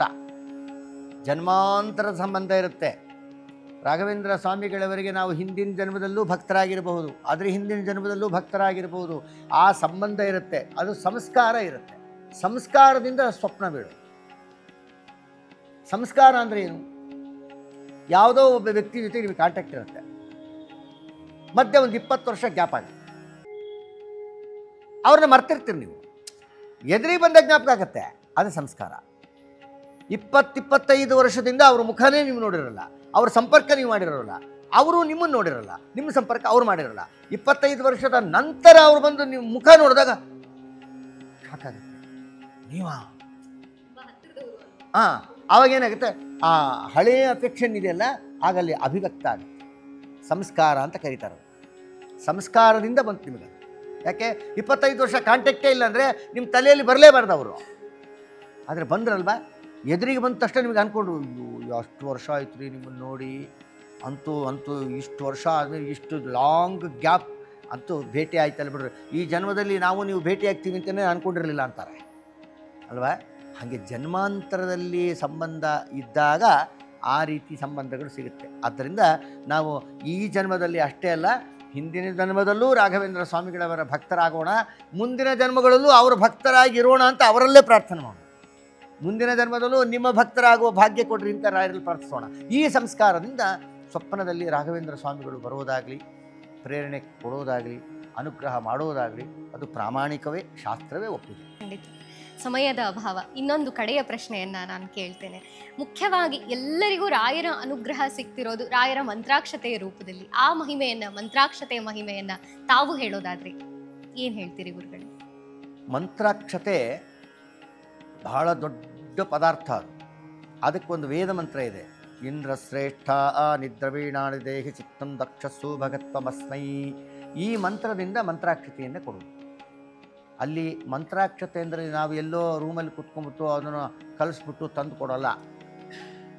ಆ ಮಂತ್ರಾಕ್ಷತೆಯನ್ನು ಕಲಿಸಿ ಅದಕ್ಕೆ ಯಂತ್ರಗಳನ್ನು ಬರೆದು, ಬೀಜಾಕ್ಷರಗಳನ್ನು ಬರೆದು, ರಾಮದೇವರ ಮಂತ್ರವನ್ನು ಬರೆದು ಅದನ್ನು ರಾಮದೇವರಿಗೆ ಸಮರ್ಪಣೆ ಮಾಡಿ, ತದನಂತರ ರಾಘವೇಂದ್ರ ಸ್ವಾಮಿಗಳವರಿಗೆ ಸಮರ್ಪಣೆ ಮಾಡಿ ಅದನ್ನು ಮಂಗಳ ಆರತಿ ಥರ ಅದನ್ನು ಮಾಡ್ತೀವಿ. ಅದಾದ ಮೇಲೆ ಮಂತ್ರಾಕ್ಷತೆಯನ್ನು ರಾಯರ ಬೃಂದಾವನದ ಮೇಲೆ ಇಡ್ತೀವಿ. ಹೇಗೆ ಅಂದರೆ ಅನುಸಂಧಾನ, ಮೊದಲು ರಾಮದೇವರಿಗೆ ಸಮರ್ಪಣೆ ಮಾಡ್ತಾರೆ. ರಾಮದೇವರಿಗೆ ಸಮರ್ಪಣೆ ಮಾಡಿದ್ದು ಆ ತಟ್ಟೆ ಮಂತ್ರಾಕ್ಷತೆ ತಂದು ರಾಯರಿಗೆ ಸಮರ್ಪಣೆ ಮಾಡ್ತಾರೆ. ಇದು ರಾಮದೇವರ ಮುಖ್ಯ ಪ್ರಾಣದೇವರ ಪ್ರಸಾದ ರಾಯರಿಗೆ ಅಂತ. ಆಗ ರಾಯರಿಗೆ ಸಮರ್ಪಣೆ ಮಾಡಿದ್ದು ಬೃಂದಾವನ ಮೇಲೆ ಇಟ್ಟ ಮಂತ್ರಾಕ್ಷತೆಯನ್ನು ತೆಗೆದು ಈ ಮಂತ್ರಾಕ್ಷತೆಗೆ ಸೇರಿಸ್ತಾರೆ. ಅವಾಗೇನಾಯಿತು, ಇಲ್ಲಿ ನರಸಿಂಹದೇವರ ರಾಮದೇವರ ಪ್ರಸಾದ, ಮಧ್ವಾಚಾರ್ಯರ, ನಂತರ ರಾಘವೇಂದ್ರ ಸ್ವಾಮಿ ಪರಂಪರಾ ಎಲ್ಲ ಗುರುಗಳ ಪ್ರಸಾದವು ಅದರಲ್ಲಿರುತ್ತೆ. ಆದ್ದರಿಂದ ಕೇವಲ ರಾಯರ ಮಂತ್ರಾಕ್ಷತೆ ಅನ್ಬಾರ್ದು. ಅದನ್ನು ಕೇವಲ ರಾಯರ ಮಠಕ್ಕೆ ಹೋಗಿರ್ತೀವಿ, ರಾಯರ ಮಂತ್ರಾಕ್ಷತೆ ಅಂತ ಹೇಳ್ತೀವಿ ಅಷ್ಟೇ. ಆದರೆ ಕೇವಲ ರಾಯರ ಅನುಗ್ರಹ ಮಾತ್ರ ಇರೋದಿಲ್ಲ ಅಲ್ಲಿ. ರಾಯರ ಹಿಂದಿನಿಂದ ಬಂದ ಎಲ್ಲ ಗುರು ಪರಂಪರಾ ಅನುಗ್ರಹವೂ ಆ ಮಂತ್ರಾಕ್ಷತೆಯಲ್ಲಿ ಇರುತ್ತೆ. ಬರೇ ಮಂತ್ರಾಕ್ಷತೆ ಕಲಿಸಿಕೊಡುವ ಪದ್ಧತಿ ಇಲ್ಲ. ಮಂತ್ರಾಕ್ಷತೆ ಕಲಿಸ್ಬೇಕು, ದೇವರಿಗೆ ಸಮರ್ಪಣೆ ಮಾಡಬೇಕು, ಶ್ರೀಮದಾಚಾರ್ಯರಿಗೆ ಸಮರ್ಪಣೆ ಮಾಡಬೇಕು, ರಾಘವೇಂದ್ರ ಸ್ವಾಮಿಗಳಿಗೆ ಸಮರ್ಪಣೆ ಮಾಡಬೇಕು. ಸಮರ್ಪಣೆ ಮಾಡೋ ಕಾಲಕ್ಕೆ ಯಂತ್ರವನ್ನು ಬರಿಬೇಕು, ಅದರಲ್ಲಿ ಮಂತ್ರ ಬೀಜಾಕ್ಷರಗಳನ್ನು ಬರಿಬೇಕು. ಆವಾಗ ಆ ಮಂತ್ರಾಕ್ಷತೆಗೆ ಸನ್ನಿಧಾನ ಹೆಚ್ಚಾಗುತ್ತೆ. ಆ ಮಂತ್ರಾಕ್ಷತೆ ಕೊಟ್ಟಿದ್ದು ಭೂತ ಪ್ರೇತ ಕಾಟಗಳು, ಪಿಶಾಚಾದಿಗಳು ಕಾಟವೂ ಪರಿಹಾರ ಆಗುತ್ತೆ, ದಾರಿದ್ರ್ಯ ಹೋಗುತ್ತೆ, ಮತ್ತು ಅನಾರೋಗ್ಯ ಇದ್ದರೆ ಪರಿಹಾರವಾಗುತ್ತೆ. ಸಾಲ ಗೀಲ ಮತ್ತೊಂದು ಎಲ್ಲ ಮಾಡಿಕೊಂಡು ಜೀವನ ಪರ್ಯಂತ ಕೆಲವರು ಇ ಎಮ್ ಐ ಒಳಗೆ, ಇದು ಈಗ ಜಗತ್ತೇ ಇ ಎಮ್ ಐ ಮೇಲೆ ನಿಂತಿರೋದು. ನೀವು ಎಲ್ಲದಕ್ಕೂ ಇ ಎಮ್ ಐ, ಈಗ ಸೈಟಿಗೆ ಇ ಎಮ್ ಐ, ಮನೆಗೆ ಇ ಎಮ್ ಐ, ಕೊನೆಗೆ ಮೊಬೈಲಿಗೆ ಇ ಎಮ್ ಐ, ಇನ್ನು ಪ್ರಾವಿಷನ್ ಸ್ಟೋರ್ಸಿಗೆ ಯಾಕೋ ಇ ಎಮ್ ಐ ಬಂದಿಲ್ಲ ಅಷ್ಟೇ. ಇದೊಂದು. ಅದಕ್ಕೋಸ್ಕರವಾಗಿ ಯಾಕೆ ಹೇಳಕ್ಕೆ ಹೊರಟಿವಿ, ಎಲ್ಲ ಕಷ್ಟಗಳು ಪರಿಹಾರ ಮಾಡುವ ವಿಷಯದಲ್ಲಿ ಕಲಿಯುಗದಲ್ಲಿ ಅತ್ಯಂತ ಸರ್ವಶ್ರೇಷ್ಠರು ಅಂದರೆ ನಮ್ಮ ರಾಘವೇಂದ್ರ ಸ್ವಾಮಿ. ರಾಘವೇಂದ್ರ ಕಷ್ಟ ಇದ್ದಾಗ ರಾಘವೇಂದ್ರ ಅಂದ್ಬಿಟ್ರಿ ಸಾಕು. ನಿಮಗೆ ಮನಸ್ಸಿನಲ್ಲಿ ಏನು ಪ್ರಾಬ್ಲಮ್ಸ್ ಇದೆ ಅನ್ನೋದು ರಾಯರಿಗೆ ಗೊತ್ತಿದೆ. ಅದಕ್ಕೆ ಕೊನೆಗೆ ವೇದ ಮಂತ್ರ ಇದ್ದ ಹಾಗೆ ಭಾಳ ಕಷ್ಟಗಳಿದ್ವಲ್ಲ, ರಾಯರ ಹತ್ರ ಬಂದು ಸ್ವಾಮಿ ಈ ಕಷ್ಟ ಇದೆ, ಈ ಕಷ್ಟ ಇದೆ, ಈ ಕಷ್ಟ ಇದೆ ಅಂತ ಹೇಳೋದು ಬೇಕಾಗಿಲ್ಲ. ಕಷ್ಟಗಳಿದ್ದಾವಲ್ಲ, ಕಷ್ಟಗಳಿಗೆ ಹೇಳಬೇಕಂತೆ ನಮ್ಮ ಹತ್ರ ರಾಯರಿದ್ದಾರೆ ಅಂತ. ಕಷ್ಟಗಳಿಗೆ ನಮ್ಮ ಹತ್ರ ರಾಯರಿದ್ದಾವೆ ಅಂದರೆ ಕಷ್ಟಗಳು ಓಡ್ತವೆ.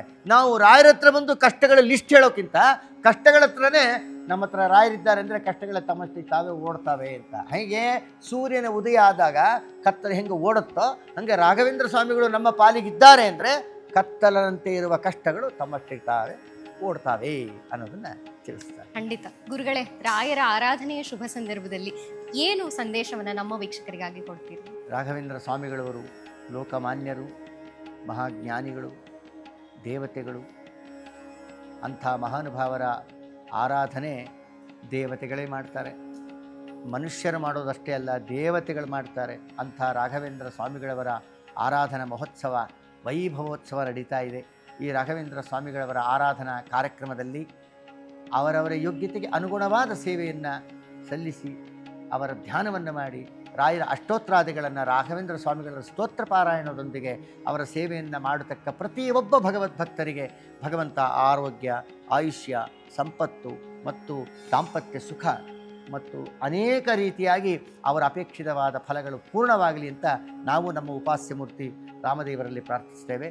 ಸರ್ವರಿಗೂ ಮಂಗಳವಾಗಲಿ. ಶುಭಮಸ್ತು. ಹರಯೇ ನಮಃ. ಗುರುಗಳೇ, ಮಹಾನುಭಾವರಾದ ಮಂತ್ರಾಲಯ ಪ್ರಭುಗಳು ರಾಘವೇಂದ್ರ ಸ್ವಾಮಿಗಳವರ ಕುರಿತಾದ ಅವರ ಮಹಿಮೆಗಳನ್ನು, ಜೊತೆಗೆ ಸಾಮಾನ್ಯರಿಗೂ ಸರಳವಾಗಿ ಅರ್ಥವಾಗುವಂತೆ ಅನೇಕ ವಿಚಾರಗಳನ್ನು ನಮ್ಮ ವೀಕ್ಷಕರಿಗಾಗಿ ತಿಳಿಸಿಕೊಟ್ಟಿದ್ದೀರಿ. ಅನಂತ ಪ್ರಣಾಮಗಳು. ಶುಭಮಸ್ತು ನಾರಾಯಣ.